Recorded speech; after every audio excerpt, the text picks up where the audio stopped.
Olá, tudo bem? Eu me chamo Eduardo Schmidt, sou neuropsicanalista e membro da Associação Internacional de Neuropsicanálise, NPSA. Essa aula que você vai assistir agora é uma aula introdutória, ou seja, a nossa primeira aula do curso de estudos em neuropsicanálise.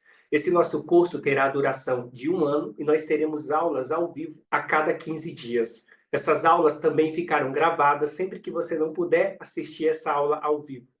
Esse curso ele terá o intuito de estudar e capacitar profissionais, terapeutas, psicanalistas, psicólogos para trabalhar com a psicanálise a partir das ferramentas que já são disponibilizadas pela junção da neurociência afetiva com a psicanálise, ou seja, a neuropsicanálise. Ao contrário do que muitos pensam, não existe ainda uma formação específica em neuropsicanálise, porque essa disciplina ainda é muito nova e está em construção. O que não significa que nós já não podemos utilizar as ferramentas que essa junção das duas disciplinas já trazem para o manejo terapêutico.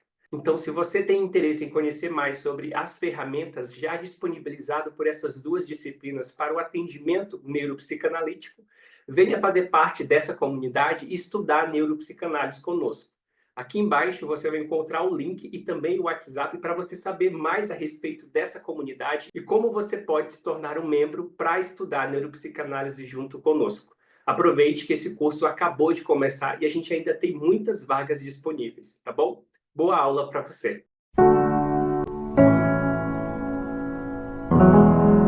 Sentido assim, tá? A neurociência afetiva é, entre todas as neurociências, a que mais dialoga com a psicanálise para constituir o que a gente entende hoje como neuropsicanálise, tá? Que é essa junção.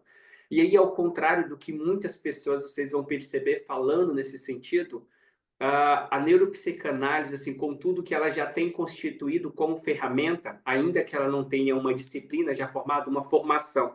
Se houvesse uma formação assim com vocês, eu tenho contato direto com o Marcos Somos, eu estudo com ele, faço supervisão com ele, com certeza eu seria a primeira pessoa a abrir para vocês aqui e falar, gente, eu vou fazer uma formação em neuropsicanálise, tá? Mas essa formação, pelo menos a fonte diz isso, que ainda não existe. Não existe, não há como eu dar um certificado para vocês dizendo agora você é um neuropsicanalista. Mas aí, pensando nisso com outros colegas, eu consegui, então, entender que eu não posso dizer você é um neuropsicanalista, mas eu posso consolidar o que a neurociência já contribuiu como ferramenta, né? O que que conduz, o que que há de diferente na condução da clínica neuropsicanalítica para a psicanálise clássica. E aí, como eu conduzo o meu trabalho, como eu atendo os meus pacientes, como eu insiro algumas técnicas, assim, da minha própria autoria e que trazem um resultado simbólico, é o que eu quero compartilhar com vocês aqui hoje. Bom, e tem validade, gente, assim, tudo, absolutamente tudo que eu vou trazer para vocês aqui tem uma fundamentação científica, tá? Eu não estou trazendo algo da minha cabeça nesse sentido. Sempre que eu trouxer um insight que é meu, isso aqui é meu pensamento, é o que eu percebo no meu atendimento, no meu manejo terapêutico, eu vou fazer questão de dar ênfase nisso para vocês, tá? Que é a minha opinião nesse sentido, tá bom? Eu não vou aqui me apresentar nesse sentido que todo mundo que já está aqui ou me conhece do outro curso, ou me conhece das redes sociais, vocês receberam um PDF apresentando esse curso aqui, então vocês já me conhecem, eu não vou perder tempo falando nesse sentido, tá? Estou trazendo um esclarecimento específico. Esse curso aqui, gente, ele não é em si, como eu disse, uma formação, mas eles vão capacitar vocês para atender na clínica. Se amanhã vocês estiverem estudando, eu estou estudando ainda psicanálise, eu queria começar a atender, esse curso vai trazer base para vocês começarem a atender, digamos, pautado pela neuropsicanálise, tá? As técnicas que vocês vão utilizar nesse sentido. E além disso, assim, eu sempre digo, qualquer dúvida, assim, é interessante que vocês, como terapeutas, já quem já estiver estagiando, quem já for profissional, tiver um caso e quiser compartilhar esse caso comigo, a gente compartilha uma aula específica para a gente fazer uma espécie de supervisão em neuropsicanálise, que é exatamente o que eu faço com o Mark Somos, tá? Eu pego um caso, alguém traz um caso de um paciente, a gente senta, todo mundo traz a sua percepção acerca daquele caso e a gente traz os insights, então, da neurociência afetiva e a psicanálise para constituir, então, a neuropsicanálise, tá? Então, se você é uma pessoa e tem essa liberdade com o paciente nesse sentido e gostaria de discutir um caso, a gente também vai ter aula específica para compartilhar casos. Eu vou pegar casos meus também e trazer aqui para a gente debater em cima da neuropsicanálise, tá bom? Agora, nesse momento, eu vou passar o slide, então possivelmente vai dar um ruidinho aí, mas aí depois retorna novamente.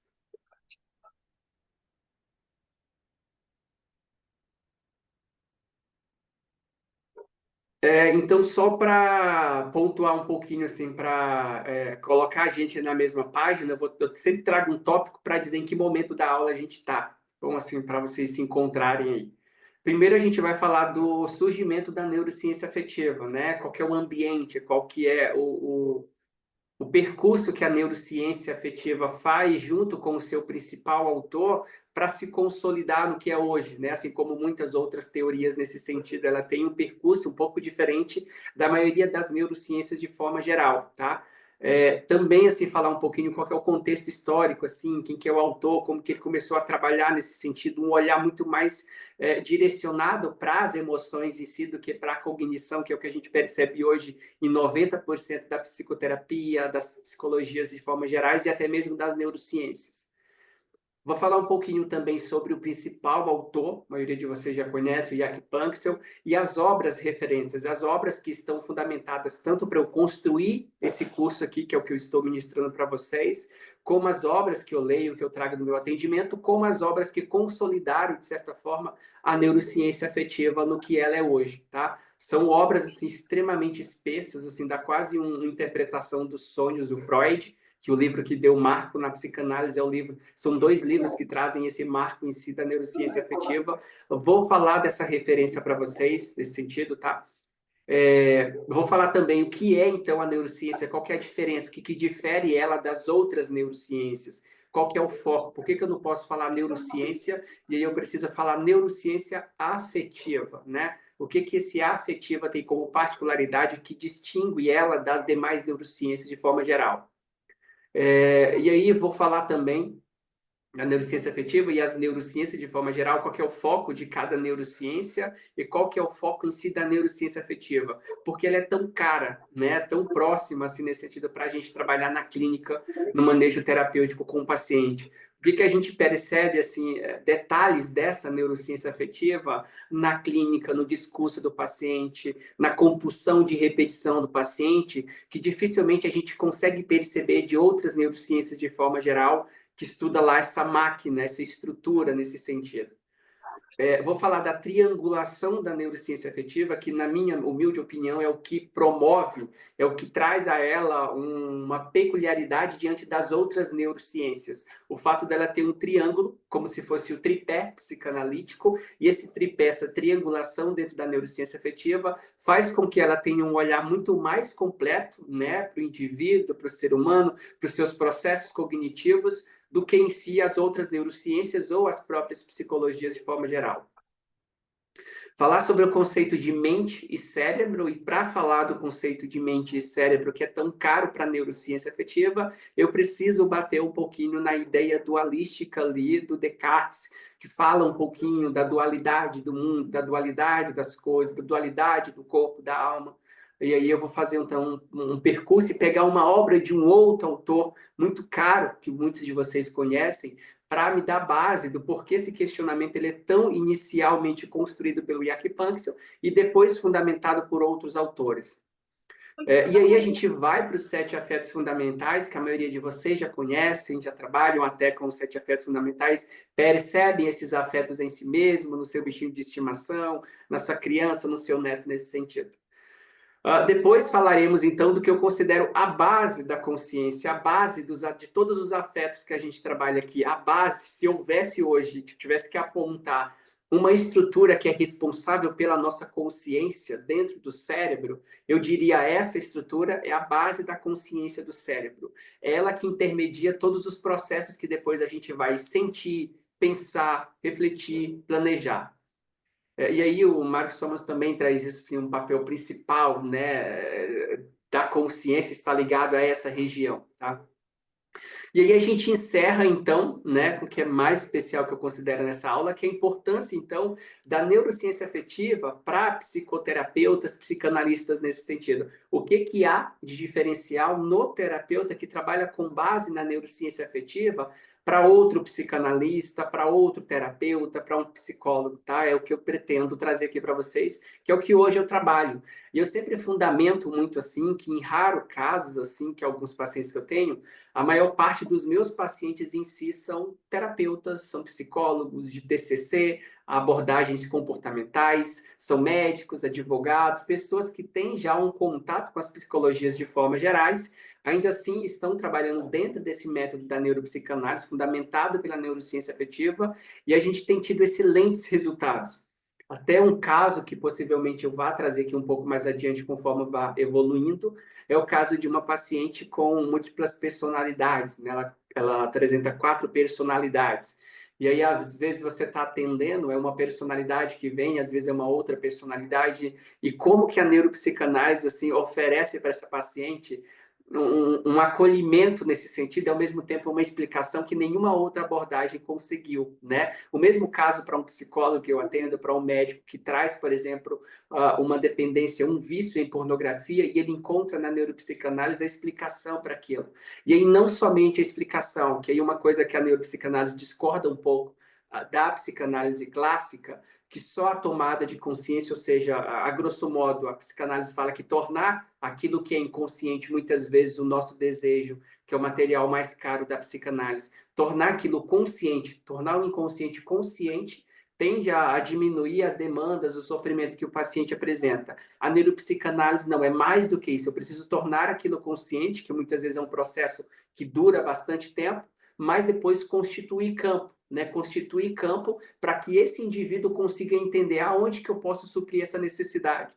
E aí, claro, né? As necessidades que cada um constitui ou como eu atendo as minhas próprias necessidades tem a ver com o percurso de cada pessoa. A gente não tenta pegar o problema da pessoa e encaixar dentro da teoria da neuropsicanálise, porque ela considera o subjetivo, que é o que é mais caro também da psicanálise, considerar a subjetividade do indivíduo, as suas demandas, e é o que a gente trabalha hoje.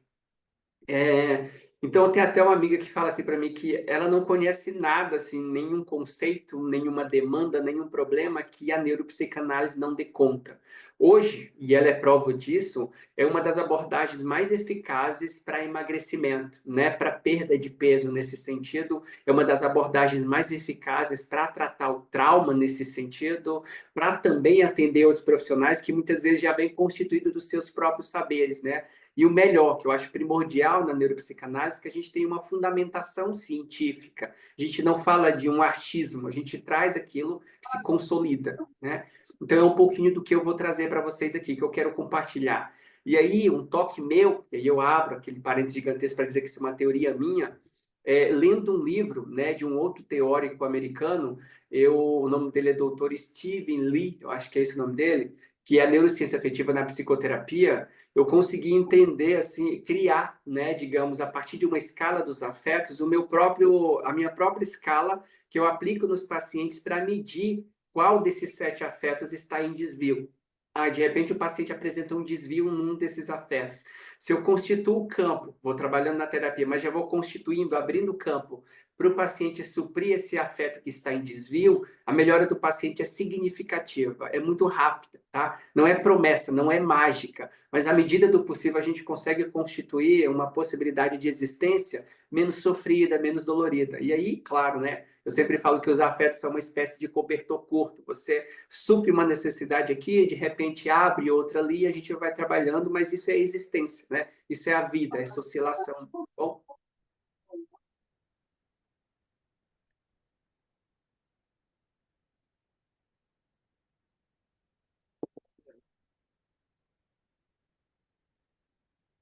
e falando então um pouquinho, né, da metodologia, as principais metodologias e o surgimento então da neurociência afetiva. Eu coloquei um pequeno gráfico aqui que traz um pouquinho do percurso do que foi feito pelo autor para se constituir então a neurociência afetiva. Os estudos, as primeiras pesquisas, né, sobre a base neural das emoções primárias, as emoções mais intensas, iniciou em 1970, né, com o Jack Panksepp. Então, ele, um recém-formado em psicologia, foi trabalhar numa clínica psiquiátrica, né, e nesse hospital psiquiátrico ele mesmo traz esse relato. Ele percebeu assim que os pacientes eles apresentavam pico de emoções, esse pico de emoções, aquilo que as pessoas hoje chamam de um colapso, né?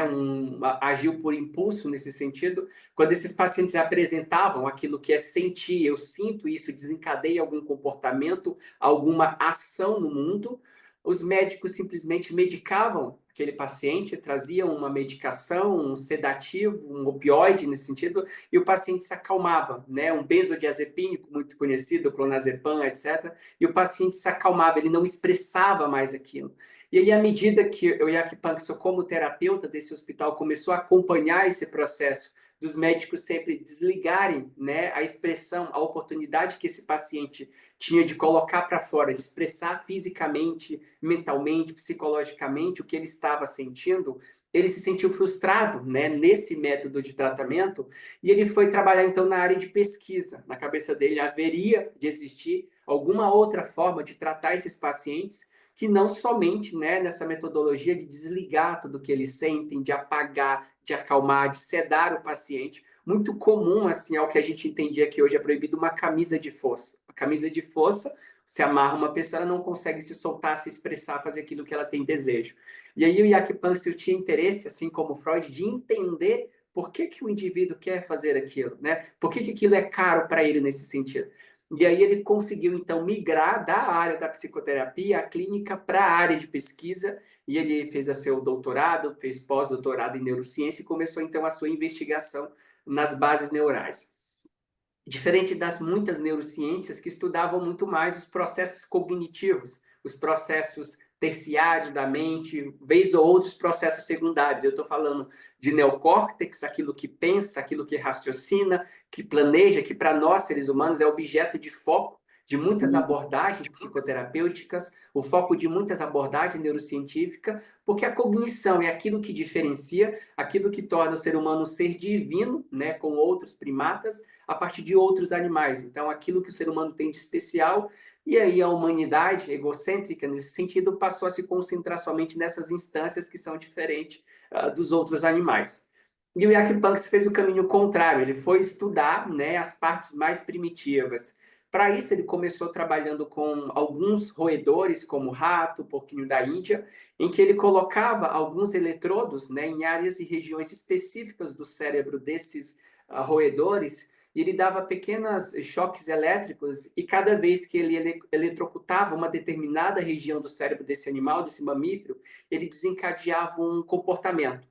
Muitas vezes sentia muita raiva de atacar todo mundo que estava na frente, outras vezes de ficar muito deprimido, de ficar afastado, isolado, outras vezes de acelerar o batimento cardíaco, entrar em pânico. E aí, à medida que ele foi fazendo esses experimentos, ele foi constituindo, então, né, as suas pesquisas, etc.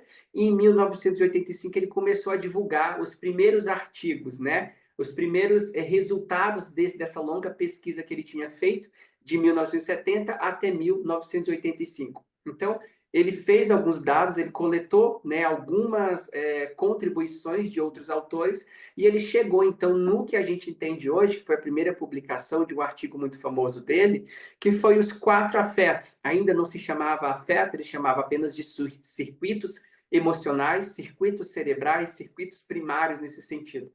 Então, nessa primeira publicação de 85, ele divulgou que ele conseguiu mapear, encontrar a partir de eletrodos que ele colocava, alguns animais que ele fazia lesões específicas nessas regiões cerebrais, assim como outros animais que já chegavam com essas próprias lesões, ou animais que chegavam extremamente estressados, extremamente feridos, deprimidos, e ele colocava de novo esse eletrodo, essa corrente elétrica, e esses animais tinham determinados comportamentos que se repetiam, né, em todos os outros mamíferos. E aí, em 1985, ele passou a ir para outros animais além dos roedores. E aí se constituiu também como gatos, cachorros, nesse sentido, e foi então constituindo o material, né, que ele publicou em 85.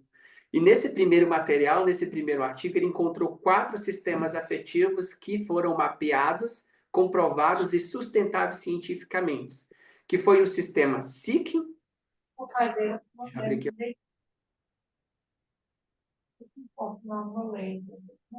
Ah, tudo bem, eu imagino. Melhor me deitar e amanhecer boa, né? Sei lá, não é aqui. E aí, o primeiro sistema foi o sistema SIC, né, que é o sistema de busca, o sistema de desejo, o sistema de explorar aquilo que motiva você a suprir todas as suas necessidades, sejam necessidades homeostáticas, fisiológicas, como comer, se alimentar, como necessidades psicológicas, como pensar, planejar, raciocinar, refletir, como necessidades sociais, interagir, se conectar, casar, constituir família. Ou seja, esse sistema seeking é o que motiva você a ir para o mundo, a você se relacionar com o mundo. O outro sistema que ele encontrou foi o sistema RAGE, né? O sistema Seeking, tá, a gente traduzindo para o nosso português, é o sistema de busca, mecanismo de expectativa, de antecipação, tá? Muito ligado à dopamina. O que é a dopamina que as pessoas falam? O hormônio do prazer. Mas, na verdade, aí o Jack Palance faz um rebate na neurociência, o seeking, ou esse sistema que a gente está falando ali, aí, em relação à dopamina, tem a ver com a expectativa. Qual que é a prova disso? Muitos outros experimentos, até mesmo experimentos de pessoas que estão em, sei lá, exército, pessoas que estão fazendo treinamentos muito difíceis para se preparar para o exército americano, eles comprovam que o fato de pensar em determinado ambiente, em pensar em determinada memória, enquanto você está indo para a guerra, já produz o que a gente entende como dopamina. Porque a dopamina, nesse sentido, não precisa estar vivendo. Só o fato de pensar aquilo já desencadeia, né, a ativação da dopamina. Então, a dopamina, ela não é o que você come e você recebe prazer. A dopamina, ela começa a ser desencadeada no nosso cérebro assim que a gente pensa em buscar aquilo. O que você acha que motiva você a ficar lá no iFood escolhendo entre 30 sabores de pizza e acabar em pizza com, né, calabresa com frango nesse sentido? Aquele curtir, ficar passando uma tela na outra, ir de um aplicativo para outro aplicativo, rolar o feed do Instagram, rolar o feed do TikTok, tudo isso é seeking. E tudo isso você está buscando alguma coisa. Quantas pessoas usam o sexo para alcançar o vínculo? Quantas pessoas usam o vínculo para alcançar o sexo? Mas para eu buscar vínculo, eu preciso do sistema seeking, que é o que me motiva a buscar. Para eu buscar sexo, eu preciso do sistema seeking, que é o que me motiva a buscar. Então, o sistema seeking, ele é ativado para suprir todas as outras necessidades que nós temos, tá? Seria aí o segundo mais forte afeto que nós temos, tá? O sistema seeking. Depois vem o sistema Rage, né, que é o sistema de raiva mesmo. Rage é a raiva, é aquilo que protege você contra aquilo que te ameaça. É o que faz você ter motivação para vencer um obstáculo. É uma tecla que eu bato muito. Quando você encontra uma pessoa que ela não consegue ter motivação na vida ou persistência para começar alguma coisa e finalizar aquilo que ela começou, possivelmente essa pessoa recua, né, frente aos desafios, frente às frustrações, frente aos erros. E a raiva sustenta isso. A raiva traz competência. A raiva ajuda na autoestima mais do que as pessoas são capazes de imaginar, tá? A raiva contribui esse papel de eu me colocar como superior, de eu me colocar como alguém que consegue defender primitivamente a minha prole, o meu bando, o meu grupo, o meu território. Esse sistema Raging, ele é muito necessário para eu lutar contra aquilo que me ameaça. Na contemporaneidade, a ameaça não é só o leão lá na floresta. A ameaça é aquilo que o outro faz e me fere. A ameaça é o outro invadir o meu espaço. A ameaça é o outro me decepcionar. A ameaça é eu presenciar uma sensação de injustiça. Então, isso cumpre um papel. Quando a ameaça vem à tona, ela te protege, né, para que determinados ambientes aí não venham te impactar ou te agredir nesse sentido, tanto físico como psicologicamente.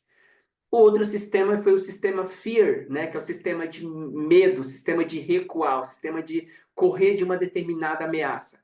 Se eu vejo um obstáculo, naturalmente eu penso sobre esse obstáculo. Será que o meu córtex, fazendo a sua contribuição nesses afetos, diz: esse animal, você consegue vencer ele? Você consegue vencer esse obstáculo que está te desafiando? Você consegue lutar contra a pessoa que está te ameaçando? Se você consegue, então o rage, que é a raiva, ela se instala para que você tenha cortisol, fúria suficiente, coragem, noradrenalina, para enfrentar o obstáculo.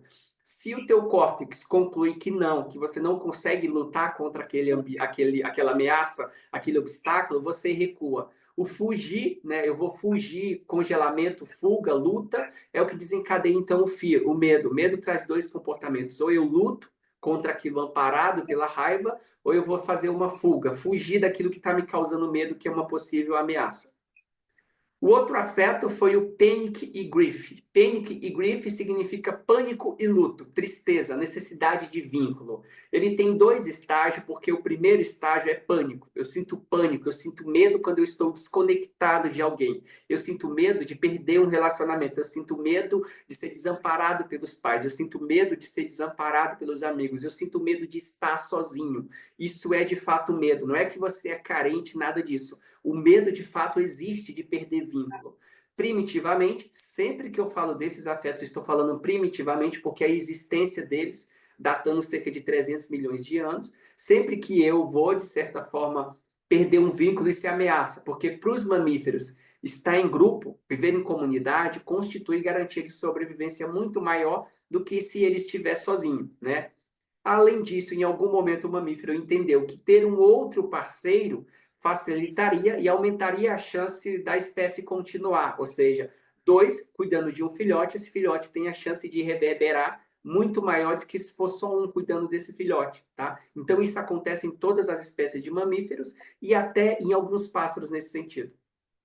Então, esses foram os quatro afetos que o Jack Panksepp primeiro postulou, né, e aí descobriu essas regiões, essa bioquímica, em 1975 e publicou isso nos seus artigos. Na Associação Internacional você consegue ter acesso a esses artigos que ele publicou. O que eu nem aconselho muito que leia, porque é muito primitivo, assim, para o que ele já conseguiu consolidar atualmente, tá? Foi a primeira publicação dele acerca desses afetos, então muito precária, né, no conhecimento. Mas aí continuou então essa publicação, depois ele continuou recebendo me falou patrocínio para continuar suas pesquisas, suas investigações promissoras como tinha sido até então.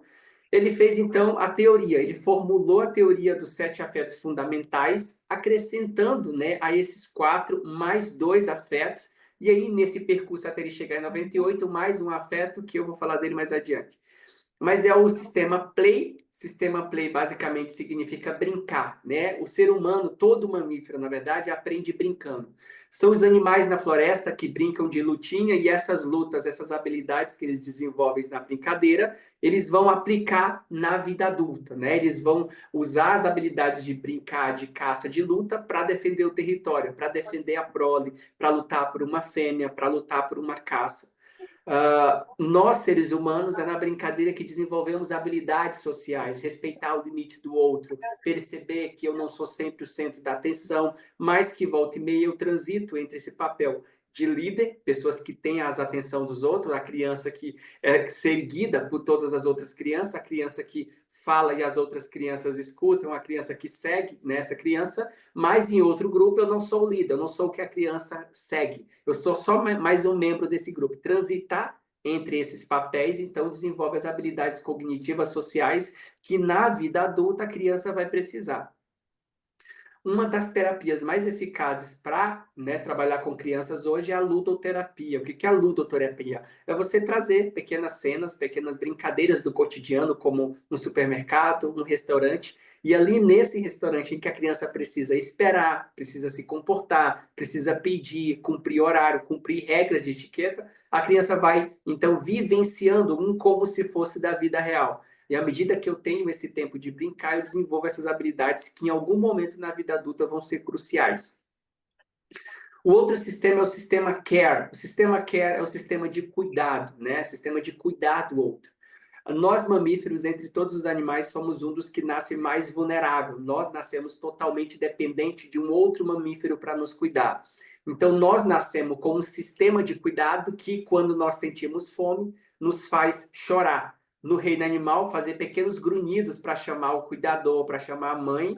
E, do outro lado, a natureza preparou uma mãe, um ser humano biologicamente preparado para ter necessidade de cuidar. Né, muito permeada pela ocitocina, acetilcolina, que desencadeia ela por querer proteger, cuidar, garantir a sobrevivência desse filhote. Na natureza, da mesma forma, a mãe cuida, né, desse filhote, a mãe cuida desse filho até que ele adquira a maioridade e então constitua a sua independência. Nós, seres humanos, premiados por esse neocórtex, não conseguimos criar os nossos filhos até a maioridade. Nós criamos ele até, né, o fim da vida dele, e essa conexão ela é tão próxima como não é, mesmo nos outros reinos animais. E aí, nesse percurso, então, aí, entre o seeking, o rage, o feel, panic, grief, o pé e o care, né, o Yakpanksy vai constituir o lust. O lust seria o desejo, a sexualidade, aquilo que torna atraente para o outro, aquilo que faz o outro me perceber, me notar, ter desejo de estar com o outro, que visa muito a garantia da espécie e tem a ver muito com a testosterona no sexo masculino e com a progesterona, o estradiol, no sentido do sexo feminino, tá? O estrogênio. Então, em 1990, o Jack Panksepp ele consolida, então, né, a neurociência afetiva, os 7 afetos fundamentais, e ele começa a preparar para fazer uma publicação dessa obra, né? Então, divulgar para o mundo tudo que ele conseguiu descobrir, tudo que ele constituiu como essas pesquisas, desde lá de 70 até 90. E aí, então, em 1998, que é um marco para essa área da neurociência afetiva, ele então faz a consolidação, né, desse campo de pesquisa, fazendo a publicação de uma obra, que é a obra referência do nosso curso aqui, e que é a obra referência, a primeira obra a ser lançada acerca da neurociência afetiva, chamado Affective Neuroscience, neurociência afetiva. Esse é um livro assim extremamente complexo. Eu falo por linguagem de causa mesmo. Extremamente complexo para quem não entende muito de neurociência. É um livro complexo de se ler, é um livro bastante denso, é um livro que tem bastante termos técnicos, é um livro que requer, de certa forma, um conhecimento mais aprofundado de neurociência afetiva para conseguir lê-lo, tá? Mas é um livro, é a referência do nosso curso aqui, é um livro que eu estou utilizando os capítulos dele para cada uma dessas aulas, inclusive essa aula que está fundamentada no primeiro capítulo desse livro e de mais um outro, né, que a gente está lendo aqui. E aí, em 2012, então, porque ele publicou esse livro, Effect on Neuroscience, esse livro não teve tanta explosão, né? Muita gente não conseguiu ler o livro, muita gente achou muito técnico, mesmo os terapeutas, os psiquiatras, até mesmo alguns neurocientistas encontraram um desafio muito significativo em absorver o conteúdo que o Jack Panksepp estava tentando transmitir. E aí, dialogando, né, passeando pela vida, pelos congressos, sempre tentando clarear as ideias que ele tinha trago, as divulgações científicas, ele conheceu uma psicóloga chamada Lucy Beaven, né? A Lucy Beaven é uma psicóloga que trabalhou no Instituto Ana Freud, que até hoje existe em Londres, né? Que trabalhava especificamente com crianças.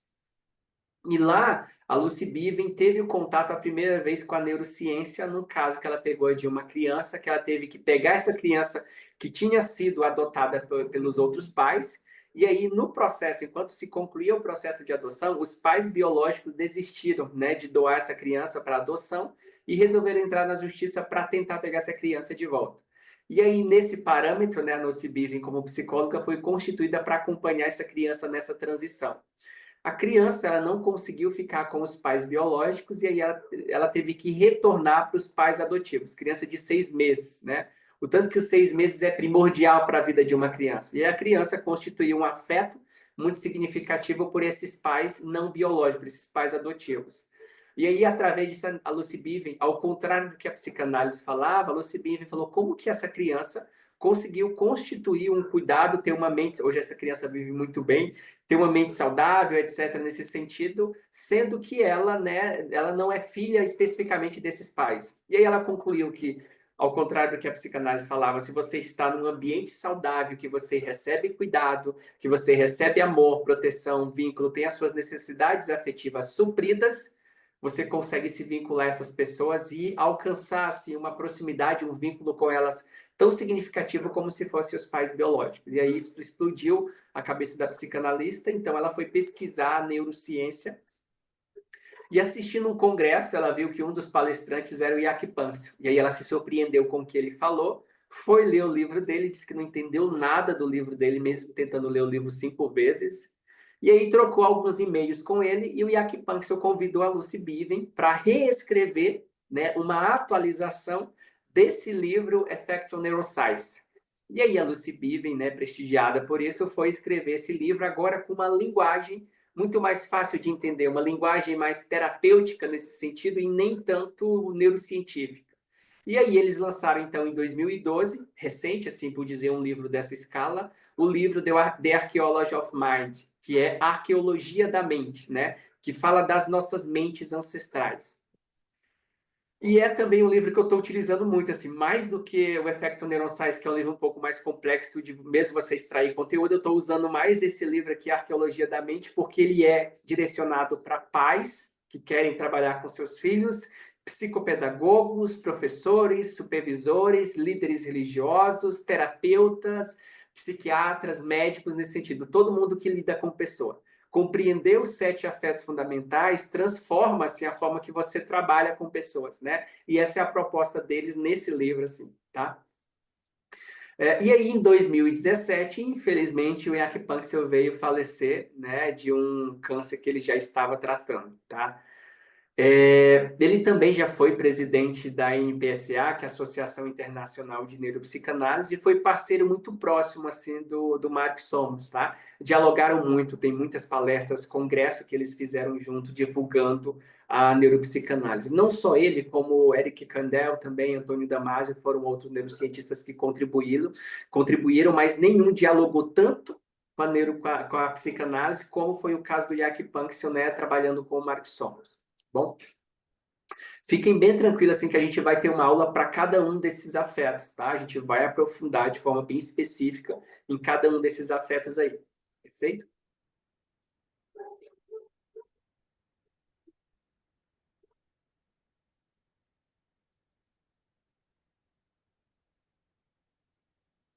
Então, falando um pouquinho sobre Jack Panksepp, ele se formou em psicologia, né, na universidade do país mesmo onde ele nasceu, na Estônia, em 1968. E aí, como eu disse, mais ou menos recém-formado, depois de passar alguns anos ali na clínica psiquiátrica, ele foi então pesquisar, né, que foi em 1970, tá? Completou seu doutorado na Universidade de Washington State, no Madison, onde desenvolveu interesse pela neurociência. E aí, nesse hospital dessa universidade, foi onde ele fazia o estágio dele também. Trabalhou como professor e pesquisador em várias instituições acadêmicas, incluindo a Universidade de Washington. Então, aqui eu coloquei uma fotinha dele para vocês verem. É muito conhecido no meio científico como o cientista que fazia cócegas nos ratos, porque uma das maiores descobertas dele, sobretudo do sistema Play, que é o sistema de brincadeira dominância, veio a partir, né, dele brincando, assim, fazendo cócega nos ratos, e ele descobriu que os ratos faziam alguns sons, decibéis, megahertz, que eram captados por alguns aparelhos que era extremamente distinto de quantos ratos estavam fazendo grunhido de fome ou fazendo grunhido de ameaça, né? Nesse sentido. E aí ele começou a descobrir, então, o sistema Play, que foi um pouco mais recente. Mas aí, acho que eu falei dele nas outras aulas, então você já conhece um pouquinho dele. As duas obras, então, que eu recomendo, assim, recomendo no sentido de que eu estou usando como base para esse nosso curso aqui, para esse nosso estudo. Por isso que eu falo que tem uma fundamentação científica em cima desse curso. O livro, assim, Effecto Neuroscience, que é um livro, como eu falei, extremamente difícil de ler, né? Mas é um livro que é extremamente caro também. Ele não é só não é acessível tanto no sentido como é que fala, intelectual, como ele também não é muito acessível no sentido financeiro. É um livro especificamente, pelo menos para mim, caro. R$ 2.000 é um livro caro. Eu acho que o Kindle dele deve estar saindo mais em conta, aí, mas não deve ser grande coisa, não, tá? Mas esse livro foi o que marcou, então, o surgimento da neurociência afetiva, tá? The Foundation of Mind Animal Motion. E aí, em 2012, foi esse livro, que é um livro que eu mais gosto, foi o livro mais fácil de ler do que esse, é um livro que eu releio sempre, que é o The Archaeology of Mind, que ele fez com a Lucy Beaven, tá? E aí, esse livro, então, até o valor é mais significativo, mais baixo, né? E ele é acessível tanto no valor como no conteúdo em si. E aí, esse livro é uma atualização do Effecto Neuroscience, tá? Muito mais fácil de ler, como eu falei, acessível para terapeutas, profissionais, médicos, e mais fácil de entender para um psicanalista recém-formado já consegue entender a linguagem desse livro, o que não consegue, às vezes, entender nesse Effecto Neuroscience, tá? Então, fica a recomendação desse livro aí. Mas assim, gente, o curso aqui, o que a gente está falando, cada capítulo desse livro eu vou estar fazendo uma aula dessa, tá? Eu vou estar fazendo uma aula dessa em cada capítulo, então, de certa forma, eu vou estar mastigando, simplificando o conteúdo e ainda adequando ainda mais a prática psicanalítica e trazendo para vocês. Então, essas aulas, de certa forma, vão funcionar como a leitura, o resumo do livro nesse sentido, tá? Então, fiquem tranquilos que a gente está fundamentando, tanto que a capa é o mesmo, a capa desse livro, é o nosso curso, o nosso estudo nesse livro especificamente.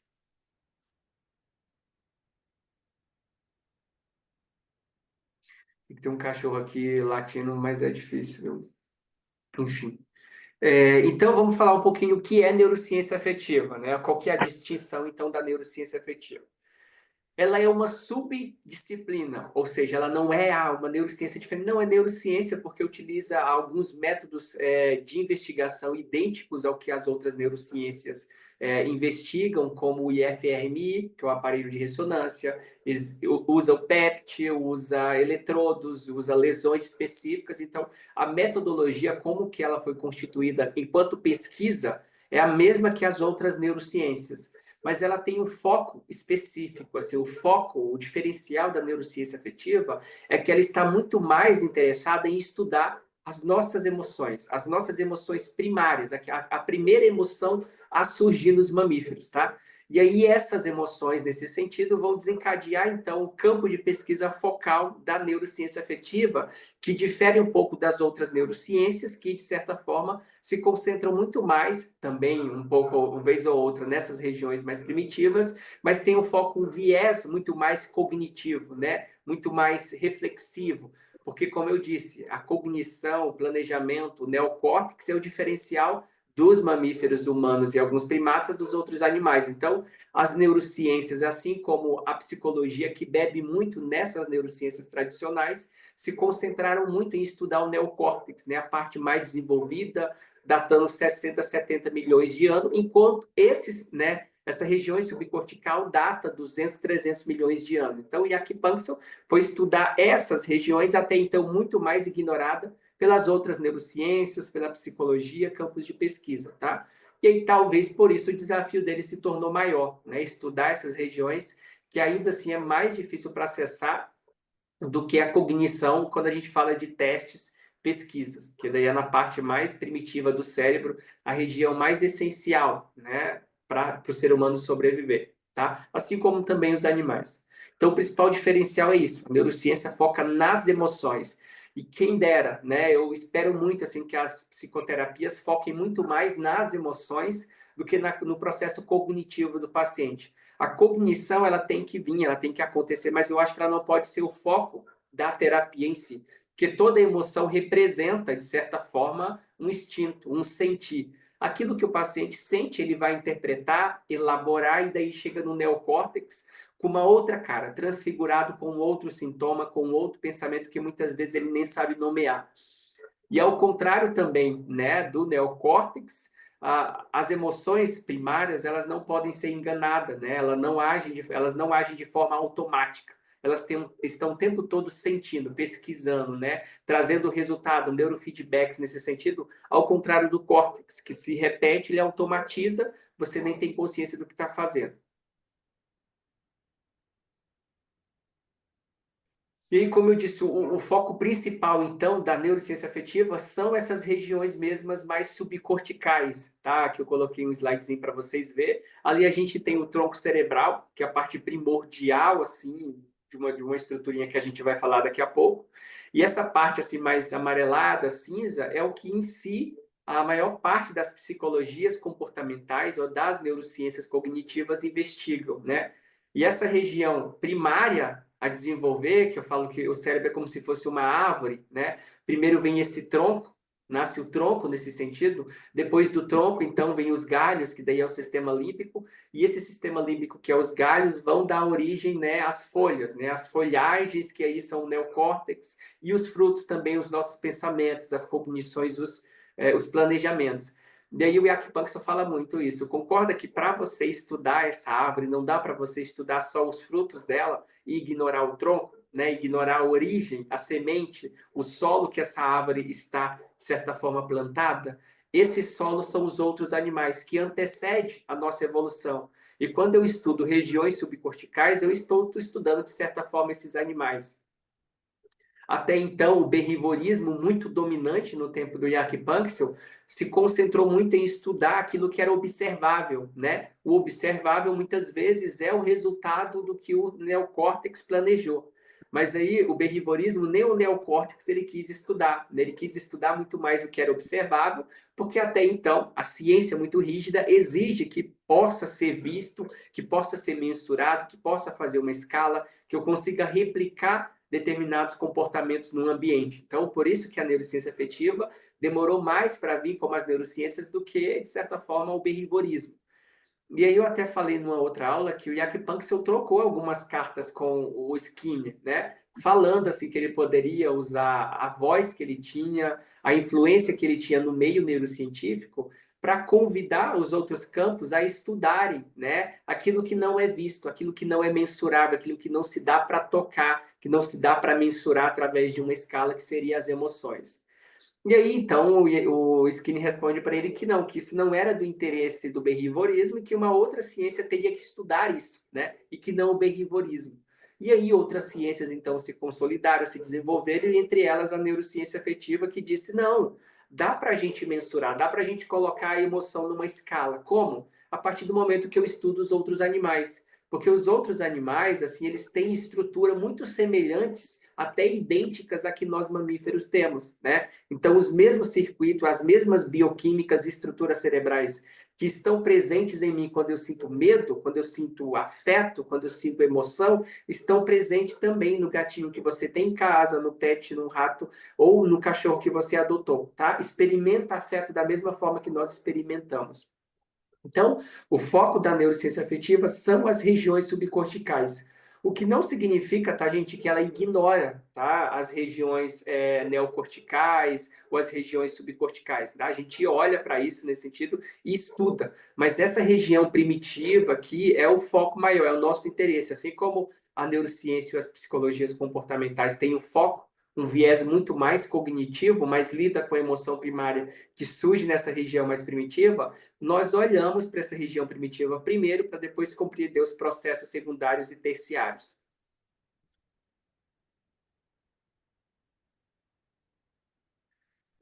E aí, falando um pouquinho da triangulação, né, que a neurociência afetiva faz, que eu digo que é um diferencial dela quando ela vai estudar o ser humano ou qualquer outro animal, né, quando ela vai estudar o cérebro e as emoções nesse sentido. Ela faz uma triangulação, digamos, dizendo assim, a gente precisa estudar a mente, né, porque a mente são os processos cognitivos, aquilo que eu elaboro, aquilo que eu planejo, mas eu também preciso estudar, né, as emoções, ou seja, o sistema límbico. Eu preciso estudar como essas emoções são reguladas, como essas emoções acontecem, mas eu também preciso estudar, né, as partes mais primitivas, a estrutura física, aquilo que pode ser observável, o animal que eu consigo condicionar no medo nesse sentido. Então, a mente ela vai englobar, né, ela fala dos nossos pensamentos, das nossas emoções, dos processos cognitivos superiores, né? A subjetividade que só o ser humano e até alguns primatas têm nesse sentido. E aí ela vai estar presente somente em nós, seres humanos, assim, nos primatas. Algumas espécies de primatas, assim, apresentam essas características, tá? De pensar, de sentir o luto, de sentir o medo. O brain, ali que seria o cérebro, é a massa física, a estrutura cerebral lá que tem cada sisteminha tendo a sua própria estrutura nesse sentido, está presente em todos, absolutamente todos os mamíferos. Ao contrário dessa cognição, desse planejamento, né, dessa lógica que está presente em nós mamíferos e alguns primatas, todos os mamíferos, como o seu cachorrinho, o seu gato, não experimenta essa cognição.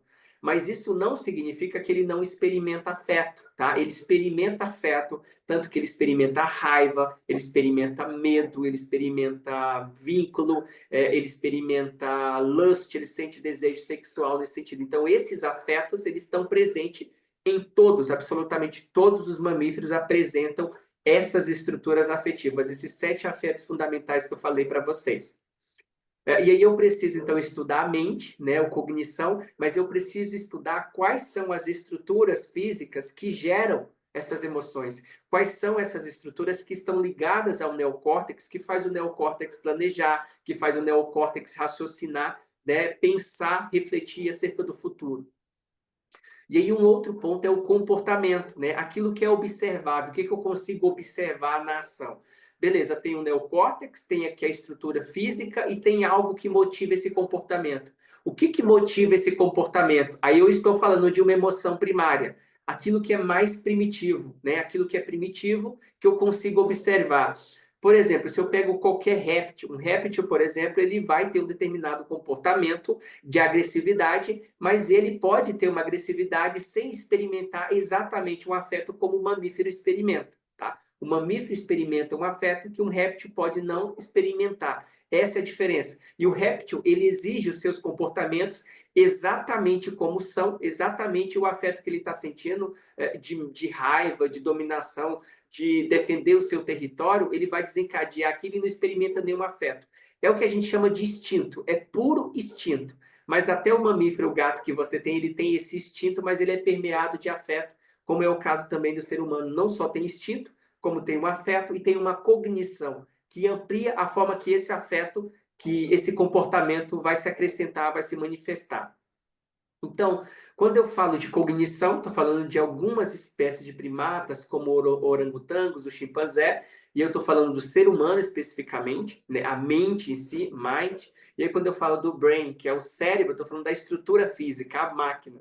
A maioria das neurociências hoje, assim, elas estudam muito a cognição, ou seja, a mente, né? Elas estudam, a psicologia estuda muito a mente, a cognição, estudam às vezes as estruturas, né? Virou muito bonito você falar de estrutura cerebral hoje, você falar da amígdala, você falar do hipotálamo, do tálamo nesse sentido.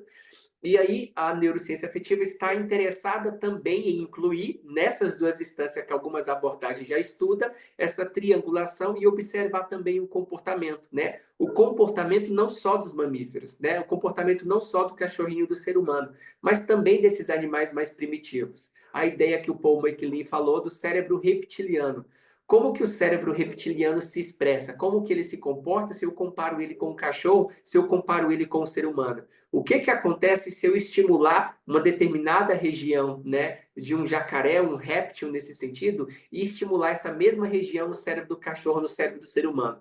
Será que o comportamento se repete? Sim, o comportamento se repete. As estruturas se repetem nesses animais, mas algumas estruturas específicas que estão nos seres humanos não estão em outros animais, como algumas aves e também em nenhum dos répteis, tá? Que é o que a gente vai entender.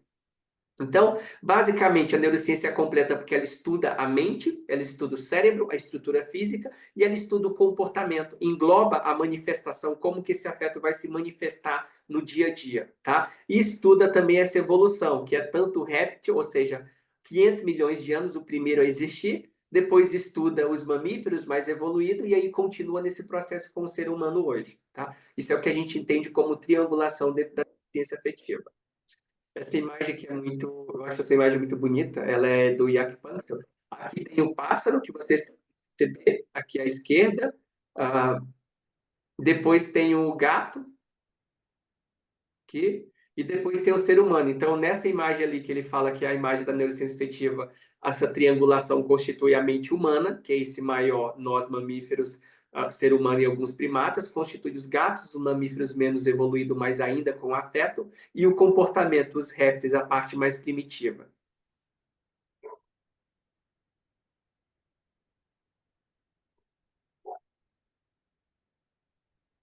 Consolidando, então, esse pensamento aqui, a neurociência afetiva, todas as vezes que vocês vão ler alguma coisa de neurociência afetiva, principalmente esses livros que eu citei, o artigo do Jack Panksepp, eles vão se referir à neurociência afetiva como mente-cérebro, tá? Mente-cérebro. Por quê?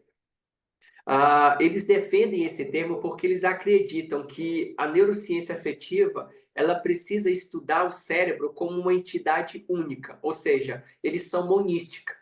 O cérebro e a mente é uma coisa só, né? Não dá para você separar, porque se eu separar a mente do cérebro e eu me concentrar em estudar a mente aqui nesse sentido, eu deixo de estudar a conexão ou de perceber a ligação, a conexão dessa mente com esse cérebro.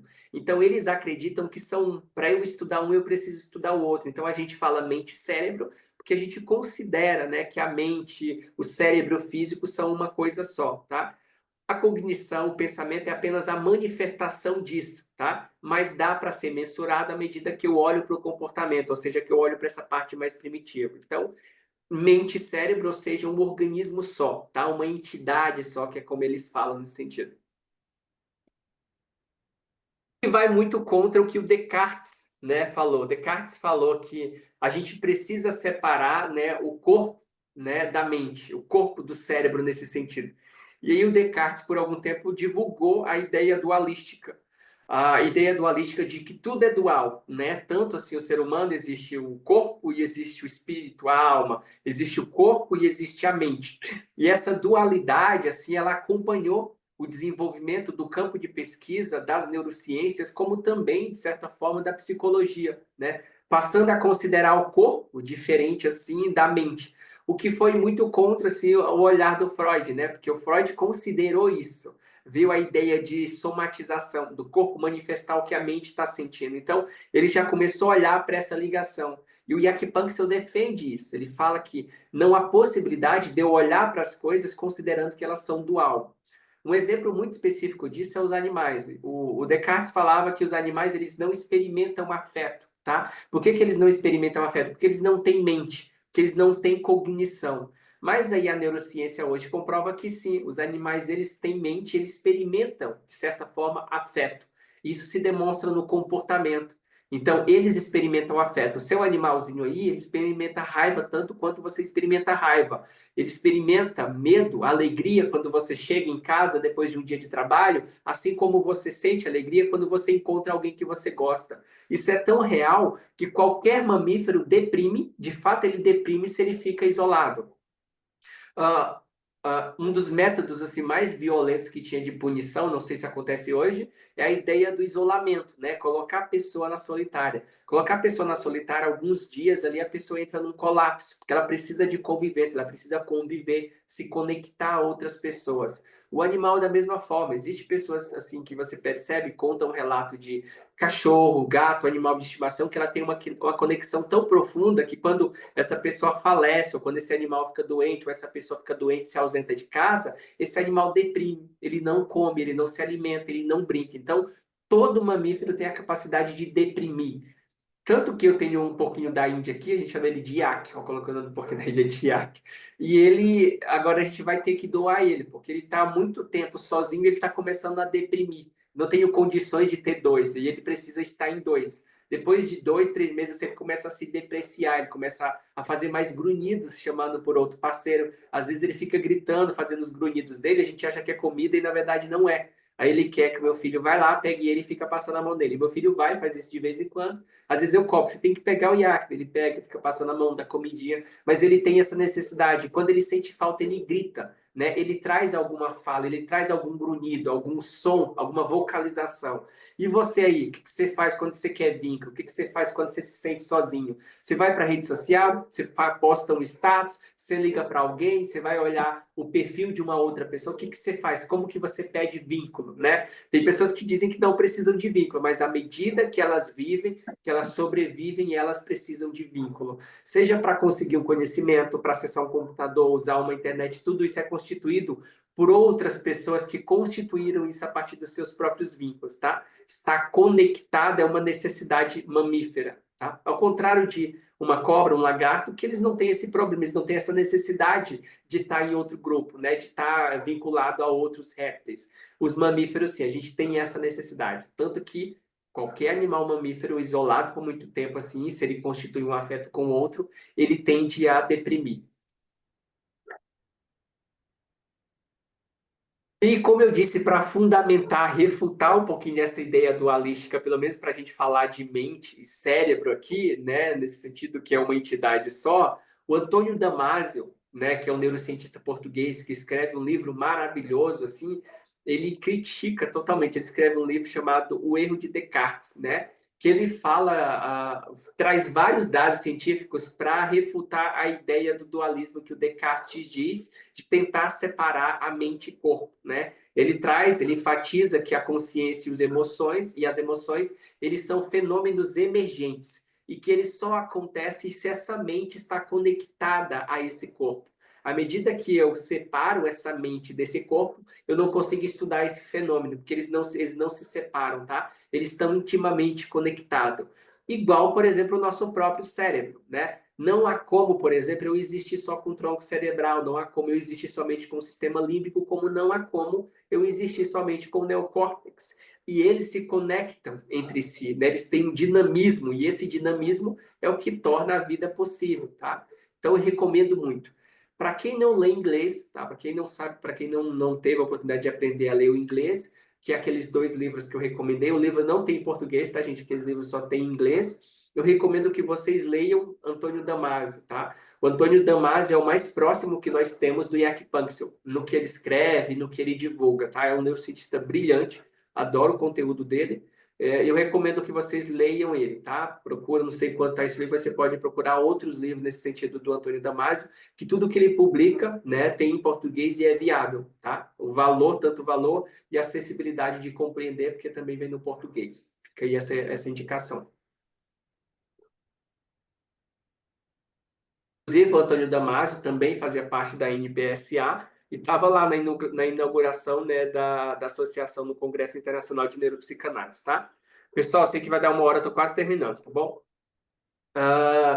E aí, falando dos 7 afetos fundamentais, tá? Os nossos 7 afetos fundamentais, que é a premissa da neurociência afetiva, que é o meu carro-chefe, digamos assim, na terapia, o que eu trabalho com todos os meus pacientes e conduzo todas as terapias usando esses 7 afetos como essa espécie de bússola para me direcionar a que nível, né, para onde a gente está indo com esse tratamento, tá?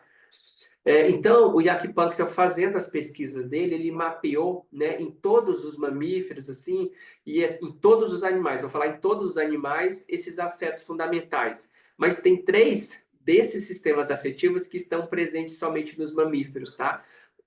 Esses outros 4 estão presentes em todos os vertebrados têm esses sistemas afetivos. Tem a estrutura física, tem lá a bioquímica nesse sentido. Já os mamíferos, né, eles têm essa particularidade aí de ter apenas 3 sistemas a mais, que é esse care, play e o panic, que é o que eu vou falar mais adiante para vocês. Mas então, todos os animais, o animalzinho que você tem em casa, a criança que você tem em casa, o marido, a esposa, tem esses 7 afetos fundamentais que a gente chama aqui no percurso do autocuidado, nossa comunidade de estudo, que a gente vai chamar aqui também nessa comunidade sempre, são as nossas necessidades afetivas. Por que é necessidades afetivas, gente? Porque à medida que eu não atendo essa necessidade, à medida que eu não tenho cuidado no mundo, à medida que eu não tenho vínculo no mundo, à medida que eu não consigo brincar, me extravasar, à medida que eu não consigo expressar a minha raiva, colocar para fora, falar sobre o que eu sinto, sobre o que está engasgado, à medida que eu não consigo, de certa forma, sentir medo de alguma coisa, recuar, me resguardar de alguma coisa, me retrair, eu tenho sintomas. Quando esses sintomas aparecem, sempre um desses afetos está em desvio. Sempre existe um desequilíbrio em um desses afetos. No processo terapêutico, na terapia, o nosso papel é identificar qual desses afetos está em desvio, criar campo para atender esse afeto e automaticamente a vida se torna mais possível. O que não extingue todos os problemas, o que não extingue a possibilidade da pessoa sofrer, mas à medida que ela desenvolve habilidades de suprir as suas necessidades afetivas, entender quais são os afetos que foram sensíveis para ela na infância e como que esse afeto se manifesta agora, ela já consegue ficar preparada identificando, que as pessoas falam muito atualmente, gatilhos, né, que desencadeiam o desequilíbrio desses afetos, tá? Então, play, que é dominância, care, que é cuidado, seeking, que é busca, expectativa, lust, que é sexo, sexualidade, rage, que é raiva, fear, que é medo, e panic e grief, que seria ali a tristeza, a melancolia nesse sentido, tá?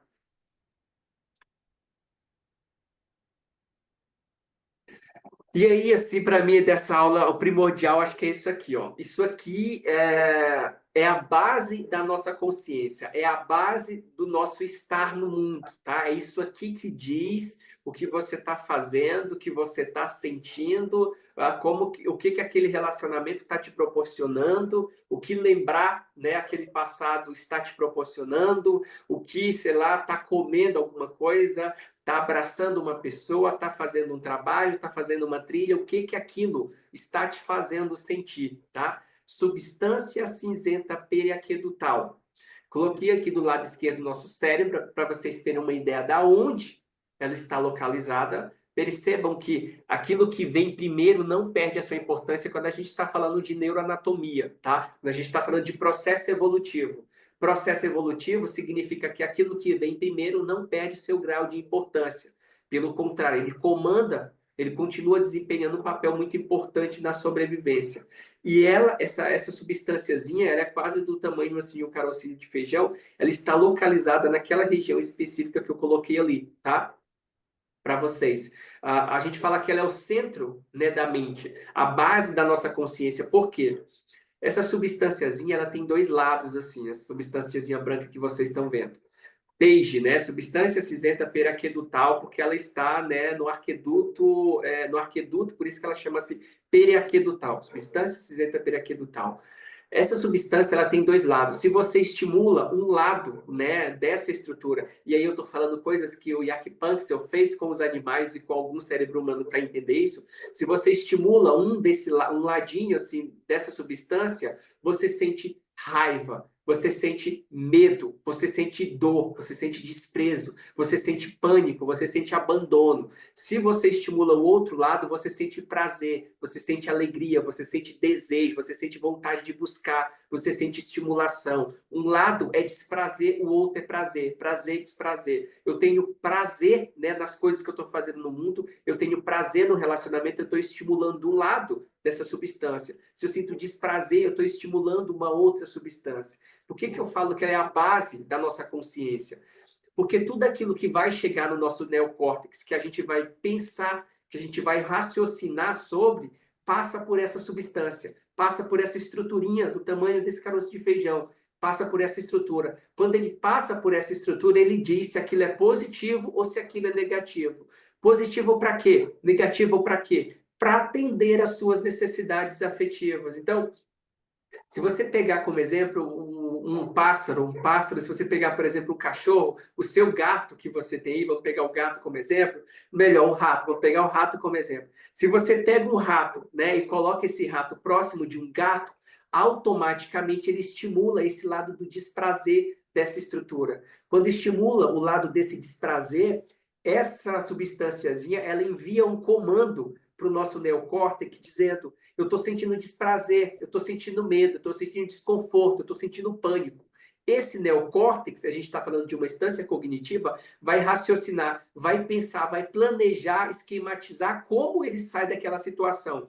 É fugir, é correr, é enfrentar, é se esconder, é congelar? O que, que eu faço para sair dessa situação? Se esse rato já está num ambiente que ele encontra outros ratos, que ele tem uma possível parceira, uma possível outra ratinha para ele copular nesse sentido, ele vai sentir prazer, ele vai sentir estimulação, ele vai sentir desejo, ele vai sentir expectativa. Ele leva isso para o neocórtex, e o neocórtex diz: isso é bom, isso é prazeroso, isso é. E o neocórtex começa a incentivar que ele continue, né, persistindo, que ele continue fazendo aquilo que ele está fazendo, porque está gerando prazer, que está gerando expectativa, dopamina. Todas as vezes que eu sinto desprazer ou prazer, né, essa memória do que eu fiz, do ato que eu consumi, da coisa que eu fui buscar, daquilo que eu encontrei, do que eu vivi, do que eu experienciei, é enviado, né, para o hipocampo. O hipocampo faz a consolidação dessa memória. Sabe o que é essa consolidação da memória na nossa clínica psicanalítica? É aquele paciente que na primeira infância sofreu agressão, sofreu abuso, sofreu violência do pai e da mãe, e ele entende que aquilo é amor. Sabe por quê? Porque esse pai violento, esse pai abusivo, esse pai agressivo, essa mãe negligente, garantiram a sobrevivência dele. Não foi o melhor, poderia ter sido melhor, mas não foi. Foi o melhor que eles conseguiram. E à medida que a agressão, a violência, a autoridade estava inserida, né, nesse modelo de criação, a criança armazena aquilo. Ela armazena, consolida essa memória no hipocampo. Lá na vida adulta, a pessoa vai buscar um relacionamento que estimule essa mesma região, que estimule esse sistema PEIGE. E aí, quando você fala, por que essa pessoa está num relacionamento tóxico, se está doendo, se está fazendo ela sofrer? Ela tem noção que está doendo, ela tem noção que está fazendo ela sofrer. Mas para ela, no simbólico dela, na aprendizagem, no percurso dela, aquilo significa amor, aquilo significa garantia de sobrevivência. Está conectado com alguém que remonta a agressão, a sobrevivência, a negligência, a autoridade dos pais. Isso é a consolidação de memória. E aí, o que que acontece nesse sentido? Por que que eu falo que ele é a base da consciência? Eu só consigo aprender, eu só consigo modificar alguma coisa quando eu sinto desprazer, tá? Não tem como, assim, a vida não é só prazer. A vida não é só prazer, não é só prazer, e a vida não é só desprazer, não é só desprazer, tá? A vida, ela oscila entre essas duas coisas. A constituição da clínica, do estar no mundo, é você transitar, você aprender a transitar entre esses dois extremos. Não tem como você ficar só de um lado, não tem como você ficar de outro. Você tem que aprender a transitar. E isso é a vida. Aí você me diz se isso não é a vida. Não é você resolve um problema aqui, aparece outro problema ali. Não é você conserta uma coisa aqui e aí estraga outra coisa ali. Isso é a vida, né? Transitar entre essas duas habilidades, desprazer e prazer. Basicamente, isso aqui é o que fala para nós da homeostase. Sabe a homeostase que diz que se você aumenta de um lado, você sente desprazer, aumento de tensão, aumento de sintoma? Se você vai para o outro, aumento de prazer, você diminui sintoma. Então, a ideia é que todas as vezes que, por exemplo, eu vou pegar um exemplo bem claro, eu vou na cozinha e eu sinto fome, estou sentindo fome, né? E aí, de repente, eu senti isso. A minha homeostase diz que você está com fome, você precisa de alimento, precisa de glicose. Eu tenho uma expectativa, uma ideia que o meu córtex diz que se eu for na geladeira tem comida. E aí eu vou até a geladeira, não tem comida. O que que eu sinto? Desprazer. Quando eu sinto desprazer porque teve uma frustração, uma quebra de expectativa que a gente fala, eu tenho a possibilidade de aprender, eu tenho a possibilidade de mudar, né, esse repertório. Por quê? Porque eu tinha um planejamento. Se eu vou na geladeira e de fato tem a comida que eu esperava, o neocórtex fala, aconteceu tudo como a gente esperava, aconteceu tudo como foi planejado, tudo como a expectativa dizia. Se tudo corresponde ao que o neocórtex, ao que você já esperava, você não consolida aprendizado, você não tem a possibilidade de modificar aquela memória porque ela já está consolidada. E quanto mais aquilo se repete, mais aquilo se torna intrínseco, imodificável. Então, todas as vezes que acontece um erro de previsão na tua vida, que eu posso dizer uma estimulação de desprazer, você tem uma oportunidade de aprendizado. E o que que você faz com essa oportunidade de aprendizado? Você ignora? Você não quer sentir? Você não fala sobre ela? Você reprime? A possibilidade de falar, de olhar para aquilo, de se permitir sentir. Por isso que eu falo que o sentir é tão caro para a neuropsicanálise. Você precisa saber o que você está sentindo. Estar no relacionamento vai estimular ou a área de desprazer ou a área de prazer. Estar comendo alguma coisa vai estimular prazer ou vai estimular desprazer. Essas duas estruturas, essa estrutura está sendo estimulada desses dois lados. Cada vez que um lado é estimulado, você tem uma sensação prazerosa ou desprazerosa. Então, ela é a base da nossa consciência. Por que que ela é a base? Acreditava-se que a base da consciência era o neocórtex, a região mais superior, mas não é, porque essa substância, ela envia todo o tempo a mensagem para o nosso cérebro, para o nosso neocórtex, se a experiência está sendo positiva ou negativa. Se está sendo positiva, o neocórtex quase não se envolve, ele quase não tem engajamento com esse acontecimento, com essa experiência. Se tem uma quebra de prazer, aí o neocórtex se engaja, ele entra nessa cena que ele precisa planejar, consolidar uma saída, construir uma saída, uma nova memória para o hipocampo. Bom, acho que deu para entender basicamente qual é o papel dessa substância cinzenta piraquedutal. Isso aqui, gente, está muito relacionado à nossa dor física, tanto quanto à nossa dor emocional, tá? Essa mesma região é estimulada quando você sente prazer físico, quando você sente desprazer emocional. Elas compartilham isso, por isso que ela vem do processo evolutivo, tá? Os répteis sentem isso nessa estruturinha, eles sentem prazer e desprazer. Esse fiozinho que vocês viram que eu coloquei ali, uma setinha chamado de vias nervosas, ele está ligado, ele vem lá dessa substânciazinha no meio do nosso cérebro, dessa parte mais primitivazinha, e se liga por essas vias nervosas à nossa medula espinhal, né? É ele que faz, às vezes, quando você sente uma dor, aumentar os seus opioides. Quando aumenta os seus opioides endógenos, ou seja, os seus opioides naturais, essa dor tende a diminuir. Ele reprime a sua dor, tá? Então, basicamente, ela tem um papel fundamental, a base da nossa consciência no mundo. Por isso que eu falo, o que que você sente quando? É a pergunta fundamental do meu atendimento. O que que você sente quando? O que que você sente quando você pensa nisso? O que que você sente quando você fala sobre isso? O que que você sente quando você lembra disso? Tá? O sentir vai dizer, eu lembrei de repente da minha mãe, eu lembrei de um relacionamento e eu senti desprazer. Se estimulou essa área de desprazer, significa que a memória que eu tenho relacionado àquilo é desprazerosa. Ela é desprazerosa, ela me causa desprazer. Para um outro indivíduo, numa outra história, num outro momento, a mesma história, a mesma cena constitui desprazer. Mas você entende que isso tem a ver com o percurso dele, com a história, com os aprendizados e experiências dele, né? Uma coisa fundamental é que todo o afeto que você tem muito hipersensibilizado, por exemplo, eu tenho um afeto de cuidado e todas as vezes que eu fosse buscar cuidado, eu era negligenciado, eu era agredido, esse afeto ele vai se tornar muito mais sensível na vida adulta. E aí qualquer coisa, qualquer palavra vai machucar essa pessoa, porque ela já está com esse afeto hipersensibilizado e essa memória já está desse tamanho no hipocampo, todo o tempo que você recebe cuidado ativando essa regiãozinha do desprazer, tá bom? Então, pensa aí hoje, pega uma cena da tua vida depois dessa aula e tenta lembrar dela e percebe o que você sente. O que você sente a nível psicológico, o que você sente a nível fisiológico. E é nato, gente. Assim, a gente sente essas coisas, a gente sente.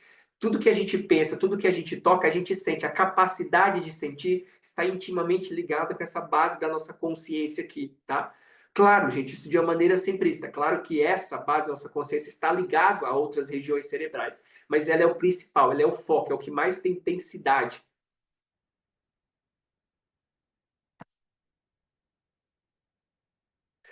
Então, nós chegamos nos nossos 7 afetos fundamentais. Estou concluindo, gente. Os nossos 7 afetos fundamentais, que são o que o Jack Pankser chamou de circuitos emocionais, tá?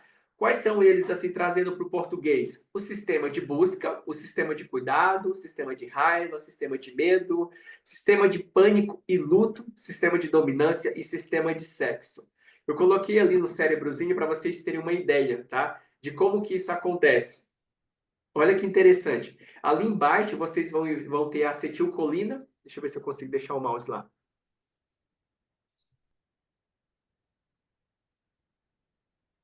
Aqui embaixo vocês têm a acetilcolina, vocês têm a serotonina e vocês têm a norepinefrina, tá? E a dopamina também entra nisso. Isso aqui é o que dá energia, é o motor que impulsiona, por exemplo, os nossos afetos, tá? E aí eu coloquei o sistema Play, o sistema Panic, Fear, Rage, Care, Lust, Seek. Esses são os nossos sistemas afetivos. Observe que um pouco abaixo dessas bolinhas vermelhas ali do lado direito, eu coloquei periaquedutal gray, né? Que é a substância cinzenta periaquedutal. Tá percebendo lá que cada vez que um afeto é ativado, desencadeia ela, né? É porque é como se ela fosse uma espécie de bússola se aquilo está fazendo bem ou se aquilo está fazendo mal. Por isso que ela está intimamente ligada. E aí você percebe que por que elas estão ela está no réptil? Porque ela veio primeiro, ela desenvolveu primeiro, depois os circuitos dos nossos afetos desenvolveram. Depois sistema límbico, que é onde a gente sente a empatia, a tristeza, a alegria, depois o neocórtex, que aí é os nossos pensamentos, as nossas cognições, as nossas reflexões. Mas é uma árvore nesse sentido. Primeiro o periquitutal gray, que é a nossa substância cinzenta, depois os nossos afetos, né? Depois ali as emoções e aí o neocórtex, tá? Só para vocês terem uma ideia ali de como que funciona. E ali eu tenho a região primária, que é o foco da neurociência afetiva, onde nasce as emoções primárias, emoções mais intensas. Depois eu tenho o secundário, o sistema límbico mesmo, onde essas emoções são reguladas, ganham nome. E depois o terciário, onde a gente assume nome para as emoções que a gente está sentindo e pensa, elabora, né, reflete sobre elas. Eu coloquei aqui um vermelhinho, um destaque no sistema de busca e no sistema de panic e luto, por quê? O sistema, agora isso aqui é uma teoria minha, tá? Do sistema de busca é uma teoria minha. O sistema de busca é o segundo sistema mais forte, assim que eu percebo na clínica, que vocês vão perceber nos atendimentos de vocês. É o sistema mais forte, o segundo sistema mais forte que o ser humano tem, que todos os animais têm. Um exemplo muito bom, assim, eu sempre uso o meu cachorrinho, porque eu tenho um cachorro agora recente, antes eu não tinha, agora eu uso ele como exemplo. Sempre que eu levo o meu cachorrinho ali fora, assim, para fazer o xixi dele, para fazer as necessidades, se você olhar o narizinho do cachorro, ele tá o tempo todo, assim, tremendo.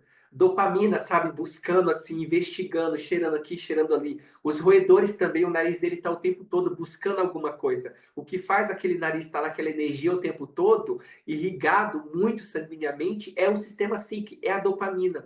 Então, próxima vez que você olhar para o seu cachorrinho que ele estiver cheirando alguma coisa, lembra desse narizinho dele buscando alguma coisa, investigando o sistema Seeking estando ativado. O que é o sistema Seeking em nós mamíferos mais evoluído? É os nossos olhos, é aquilo que a gente olha, aquilo que a gente tem desejo. Se eu não consigo olhar, né, se eu tenho uma deficiência visual, isso migra para o tato, isso migra para a audição. Mas esses 5 sentidos estão muito amparados por esse sistema Seeking. ele se divide entre os nossos 5 sentidos, tá? Que é o buscar, investigar, desejar no mundo. Um outro sistema assim que é muito forte, aqui tem uma validação científica do próprio Jack Panksepp nesse livro dele, The Archaeology of Mind, é o sistema de pânico e luto.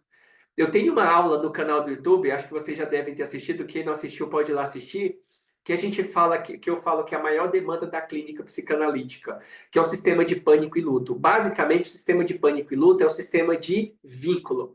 Todo ser humano precisa de vínculo. O vínculo é a coisa mais primordial, depois da sobrevivência, para o ser humano. Para qualquer animal mais evoluído, o ser humano e até alguns primatas, tá? Alguns primatas, assim, quando morre um membro do grupo, eles sentem luto, eles se deprimem. Alguns animais que você percebe aí, o seu cachorrinho deprime quando você está longe. Então, ele precisa de vínculo, ele precisa ter de conexão. E quantas pessoas vêm na nossa clínica falar sobre o pai, falar sobre o trabalho, falar sobre a vida, falar sobre os traumas, quando na verdade tudo que essas pessoas querem é se sentir dignas de serem amadas. Tudo que essas pessoas querem é provar para o outro que sim, eu mereço ser amado. Sim, eu sou digno de receber amor, sou digno de receber cuidado. Né? Então a gente faz muita coisa, a gente modifica a nossa vida, modificamos quem nós somos, modificamos o que sentimos, aquilo que nós vivemos ou desejávamos viver para receber vínculo, para ser validado pelo pai e pela mãe na primeira infância, depois remonta aos primeiros relacionamentos, depois a vida social como um todo. Mas pensa aí o que você faz hoje para garantir o teu vínculo. É um relacionamento que não é legal, é um trabalho que não é legal, é o status financeiro, é o status social, é a profissão, é a inteligência, é a aparência, é a habilidade, o que é que você usa hoje para garantir o vínculo, né? Todos nós fazemos isso de alguma forma para garantir esse vínculo.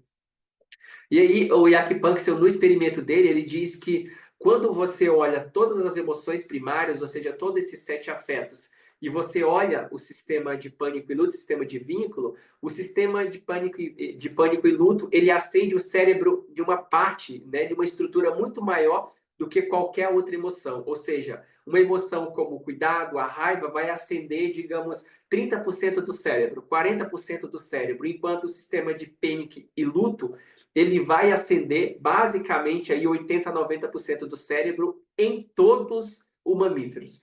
Todos os mamíferos vão ter essa mesma intensidade desse sistema, né, ativado na sua estrutura cerebral, na sua bioquímica, comprovando então que ele é, né, o sistema primordial de todo mamífero. Todos nós queremos ter vínculo nesse sentido. A maneira que esse vínculo é constituído, a maneira que você entende vínculo tem a ver com o teu percurso, com as tuas experiências, com os teus aprendizados. Beleza? E aí, 3 sistemas estão presentes apenas nos mamíferos, tá? Todos esses 7 aqui estão presentes no ser humano, mas apenas 4 está presente em todos os vertebrados. A busca, a raiva, o medo e o sexo. Esses 4 estão presentes em todos os vertebrados, mas somente os mamíferos têm em si o sistema de cuidado, só nós temos esse desejo de cuidar e ter essa necessidade de ser cuidado. Tanto que se você pegar uma tartaruga, se ela coloca cerca de 100 ovos, ela vai para o mar e esses bebês ficam lá à mercê e eles que, né, eclodem e vão para o mar sozinho. O ser humano jamais, ele sempre tem essa tendência de cuidar se ele está saudavelmente funcional. Então nós temos esse sistema de cuidado, nós temos esse sistema de pânico e luto, só o ser humano, só os mamíferos deprimem com a perda de um vínculo social, tá? E nós temos esse sistema de dominância, que é o sistema de brincadeira, o sistema de prazer. Aprender através da brincadeira. Eu preciso exercitar, evoluir à medida que eu me conecto, que eu interajo com outros grupos, com outros primatas. Muito interessante no reino dos primatas, eles catando um ao outro. Esse catando, nesse sentido, traz a ideia de autoridade, de dominância. Catar um ao outro também reforça vínculo, constitui vínculo. Então, apenas os mamíferos, apenas nós somos premiados com mais esses 3 sistemas que não estão presentes nos outros répteis e alguns pássaros.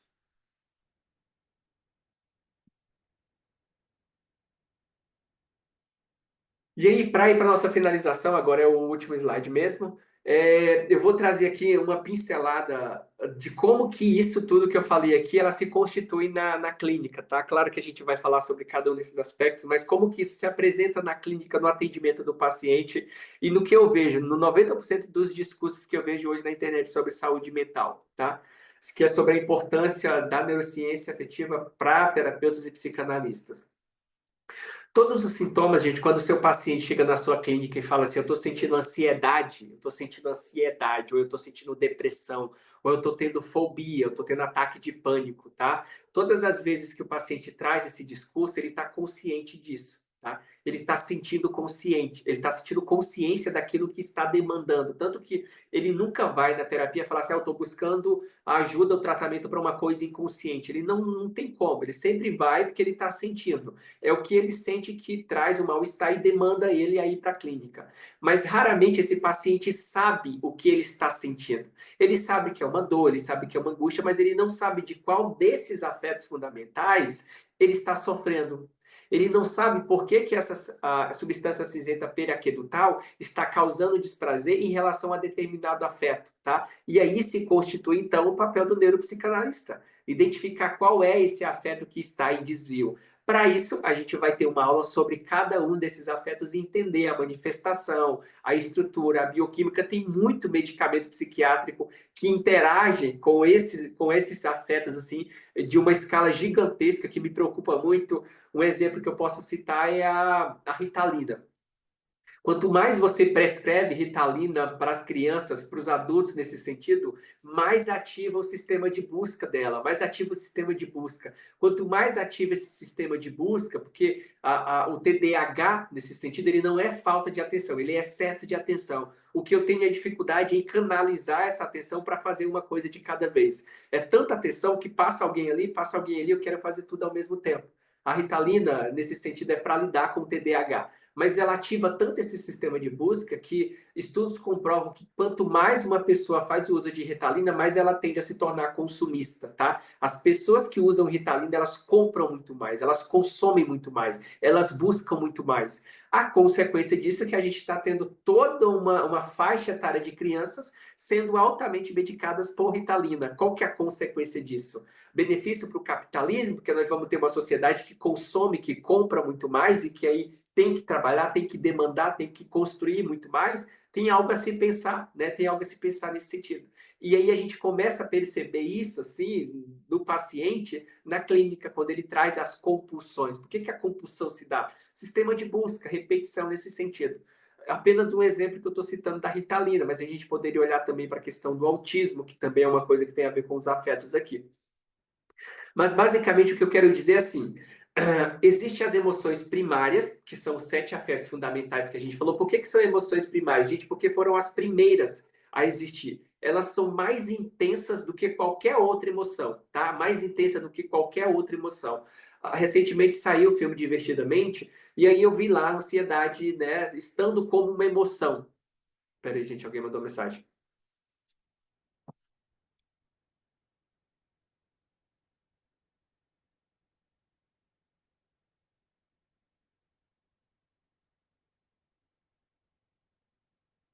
E aí, recentemente, então, saiu o filme Divertidamente, em que tava lá o tédio, tava lá nostalgia, eu acho que era, né? Tava lá nostalgia, tava lá inveja, tava lá ansiedade, a ansiedade em si.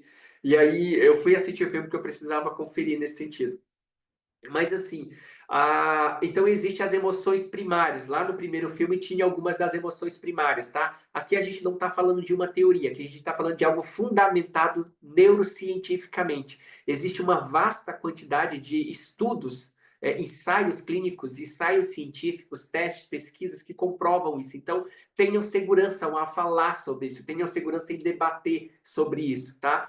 Existem essas 7 emoções primárias, aquelas que são mais intensas, que são como uma força mesmo, que sai dessa região mais primitiva e demanda consciência em direção ao córtex.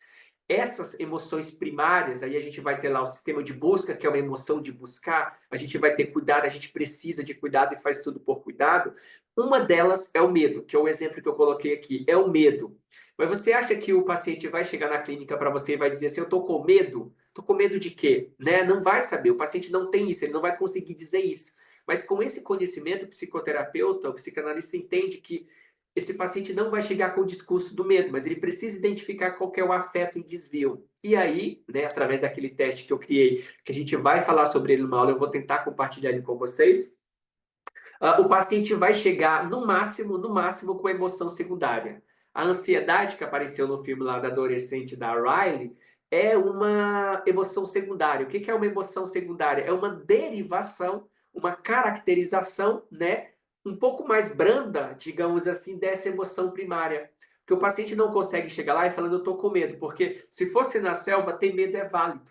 Mas a gente evoluiu, a gente está no contexto urbano, e aí as nossas emoções elas começam a ser reguladas nesse sistema límbico. Então a emoção de medo que chega no sistema límbico, ele se torna uma emoção secundária, construto social, e aí ele vai então para o nosso neocórtex. E aí essa ansiedade ela precisa chegar no neocórtex, porque precisa ser uma demanda. Eu preciso ter consciência do que eu estou sentindo para fazer alguma coisa. E aí ela vai então, digamos assim, para o nosso sistema límbico, e depois do sistema límbico se tornar uma emoção secundária, ela vai então para o nosso neocórtex e se torna uma outra coisa, um sentimento, algo que a gente atribui um nome, uma emoção terciária nesse sentido. E aí o paciente chega na clínica, no máximo, assim, pelo menos raras vezes, com a emoção secundária ou com a emoção terciária. Ou ele chega com a emoção secundária de uma ansiedade, ou ele chega com um sentimento de paranoia, né? Um desejo, um medo, um pensamento catastrófico, um pensamento disfuncional, como a TCC fala. Mas existe esse trâmite, essa escadinha nesse sentido. E aí um neuropsicanalista, entendendo que o paciente está trazendo essa ansiedade, eu estou sentindo ansiedade, o que é ansiedade? Ele vai conseguir entender o que esse paciente está apresentando. É medo, mas aí quando você olha para a realidade, por exemplo, de uma adolescente que eu atendi, ela está numa casa, mora com os pais, tem de tudo, como a gente fala hoje. A pessoa tem de tudo, de que ela está sentindo medo, por que ela está tendo ansiedade. Então, o medo não é justificável, porque as pessoas sempre vão buscar a explicação para o medo numa ameaça física, em algo que elas possam ver. Um leão, uma ameaça, alguém que quer agredir essa pessoa. É sempre uma ameaça à minha integridade física. As pessoas não param para pensar numa ameaça à integridade psicológica. O que é integridade psicológica na ansiedade?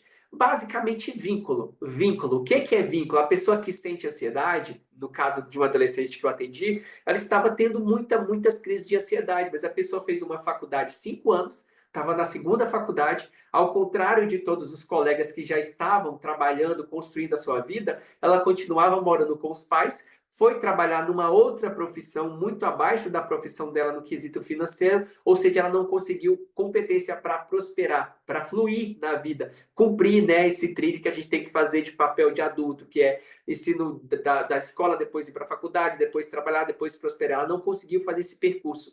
Quando ela não conseguiu fazer esse percurso, e todas as vezes que alguém perguntava para ela, e aí, o que você está fazendo depois da faculdade? Dava crise de ansiedade, porque ela já não se sentia digna, porque ela já estava tendo essa sensação de se sentir perdida. E o que a gente entende que é ameaça para essa pessoa? É esse desespero do vínculo. O meu vínculo está ameaçado. As pessoas perceberem que eu não sou tão bom, que eu não sou tão competente, que eu não fui tão brilhante, que eu não consegui prosperar como as outras pessoas, como os meus colegas. Então, é natural para essa pessoa, a ameaça dela existe. A ameaça é o estar perdida, é o estar desorientada, é não saber para onde vai. Às vezes é o esgotamento mental. Mas existe uma ameaça que não é física, ela é psicológica. Mas na demanda clínica, essa ameaça ela não chega em si como medo, ela chega como uma emoção terciária, ela chega, como os psicólogos falam, um pensamento disfuncional, um pensamento catastrófico.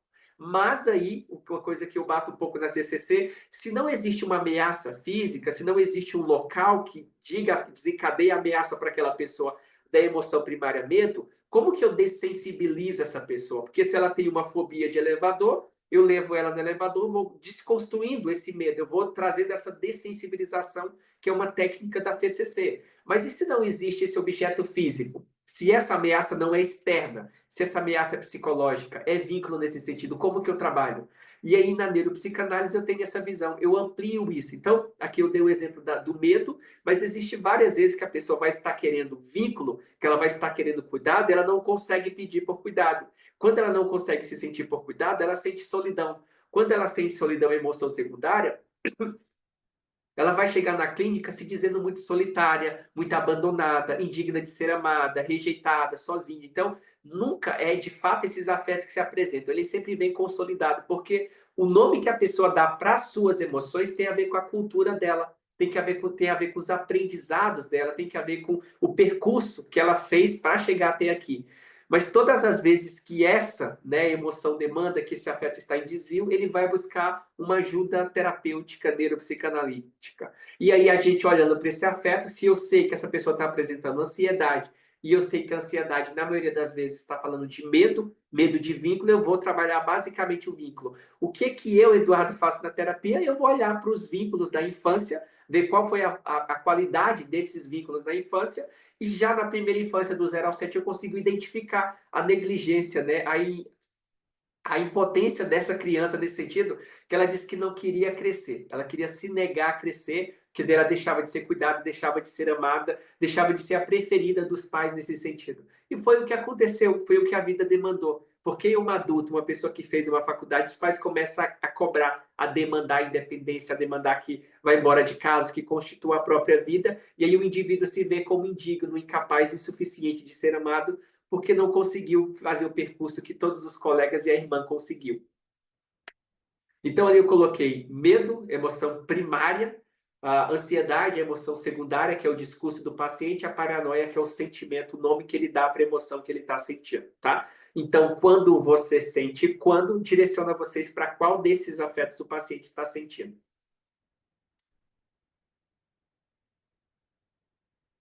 E eu acho que é isso, pessoal, consegui cumprir. Eu sei que foi muito, nossa, foi muito tempo, foi quase 2 horas.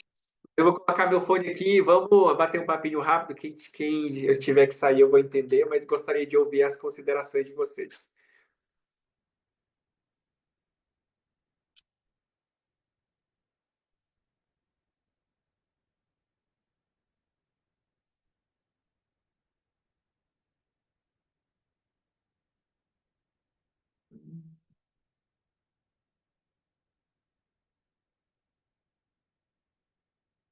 E, gente, o que vocês me dizem? Estão conseguindo me ouvir?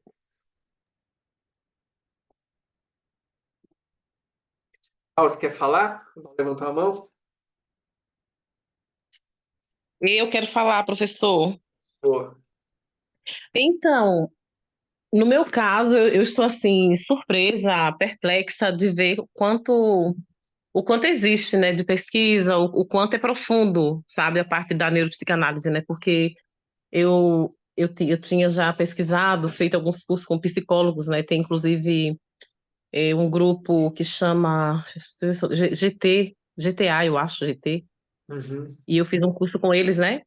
E assim, já é bem profundo, mas é impressionante como a neuropsicanálise caminha para uma linha, mas eu acho que é mais assim, eu acho que é mais assertiva, sabe? Para dar diagnóstico, para qualquer coisa, né? Para a gente entender, na verdade, não passar um diagnóstico, mas para a gente entender o que acontece com o paciente.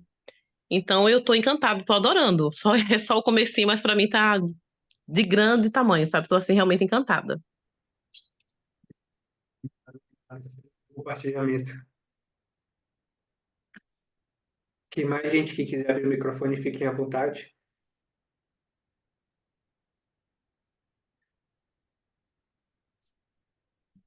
Fala, Maurício, por favor. Oi, Eduardo. Não, também aí agradecer, foi um momento excepcional aí de esclarecimento, né? A gente começa a ter um norte, né? Eu tenho participado, fiz o seu Aham. curso todo e estive lá em Trieste, lá no congresso, né?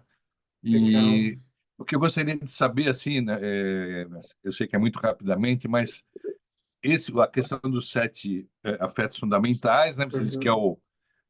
o ponto principal aí da neuropsicanálise, mas Sim. a questão dos sonhos também parece que o Mark Solms lá dá uma importância muito grande, né? Aham. Você concorda com isso? A gente vai ver também alguma coisa relacionada aos sonhos ou é basicamente os afetos mesmo que a gente vai ver aí nesse acompanhamento, nessa comunidade que a gente está participando com você? Perfeito, Maurício, obrigado pela participação.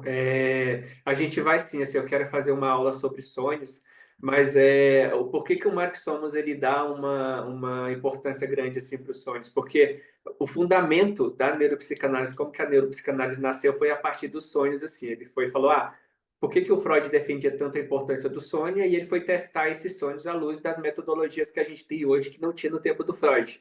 E ele conseguiu Hum. chegar assim, numa validação bem significativa do que os sonhos representam. Assim. Então, muita coisa que o Freud falou, assim, pelo menos à luz, eu não estou falando que não funciona, porque até eu percebo que coisas que não precisam de validação na clínica, na ciência, funciona para algumas pessoas. Uhum. Algumas coisas que o Freud falou a respeito do sonho, de fato bateram, e aí foi o momento que eu falei que todo mundo olhou de novo para a psicanálise, ela começou a se inserir no ambiente que ela ainda não estava.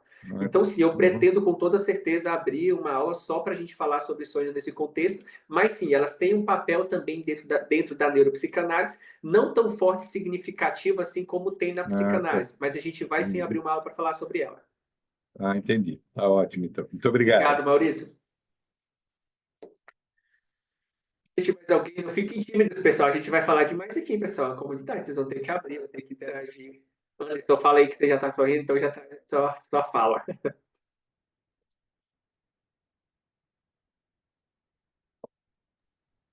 Eduardo, o Anderson aqui, eu não estou achando minha mãozinha, você me escuta? Estou vendo perfeitamente, e eu Eu, vendo também. veja só, eu conheci já a neurociência afetiva há algum tempo, Aham, já me namoro dela, todo esse processo fabuloso aí, né, mediante alguns outros estudiosos, alguns outros divulgadores, até uhum, mesmo aqui na internet, possivelmente você conheça alguns e dialogue com alguns.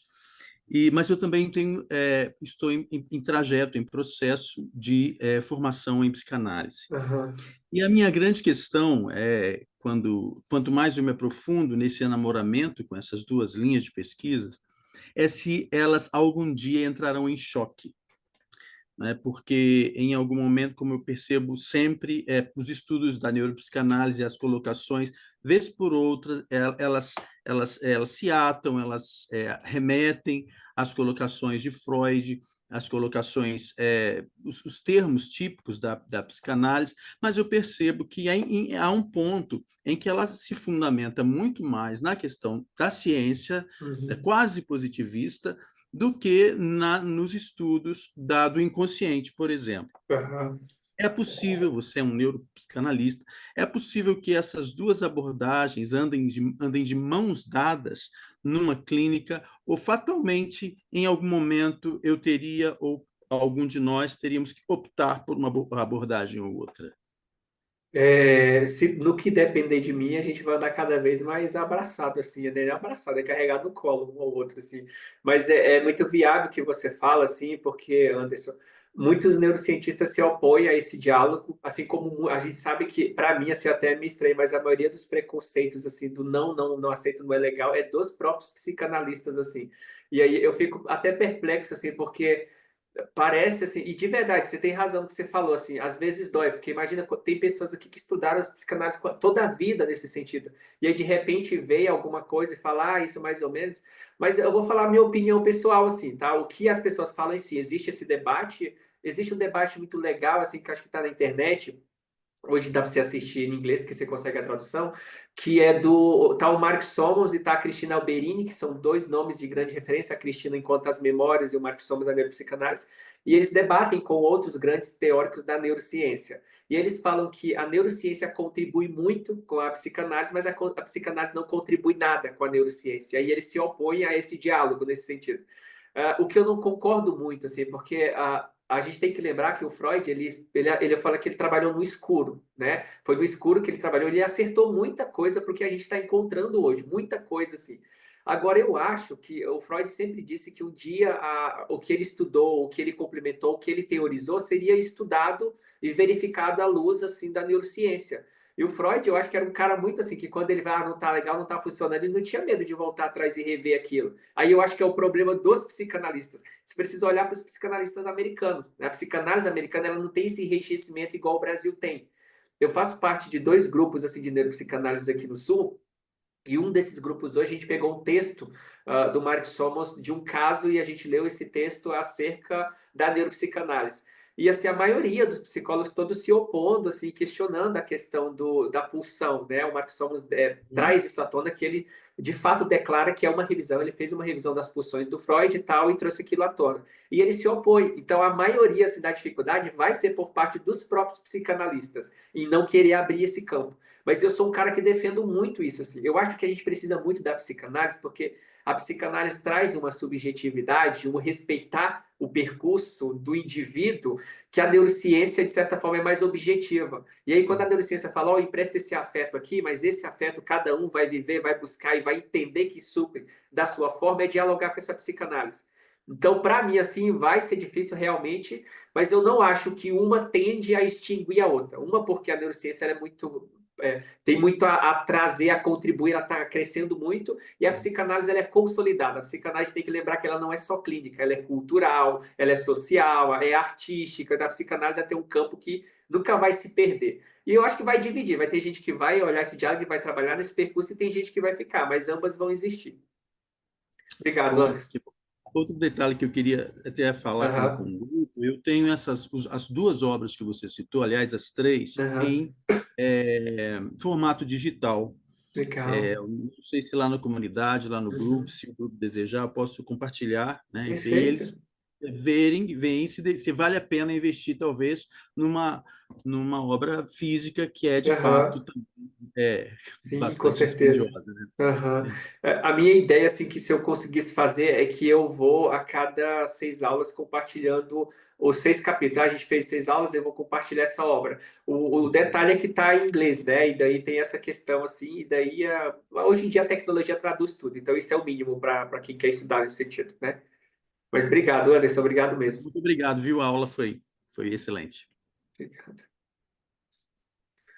Pessoal, alguém mais? Vamos encerrar. Beleza, acho que então vamos encerrar, pessoal. Só agradecer vocês por estarem 2 horas aqui. Gente, eu entendo que quem não conseguir participar ao vivo, vai participar lá que a aula vai ficar gravada, tá? Para quem quiser assistir. E aí, como sempre, eu vou subir um PDF, tá? Junto com essa aula lá, em 24 horas vai estar lá, que daí eu vou pegar todas as referências que eu citei, que daí a gente abre campo, eu quero estudar esse cara, eu quero estudar esse assunto, e as referências trazem essa possibilidade. Tá bom? Obrigado, pessoal. Abração para vocês. Até uma próxima. Bem feliz de começar esse trabalho com vocês, tá bom? Tchau, tchau.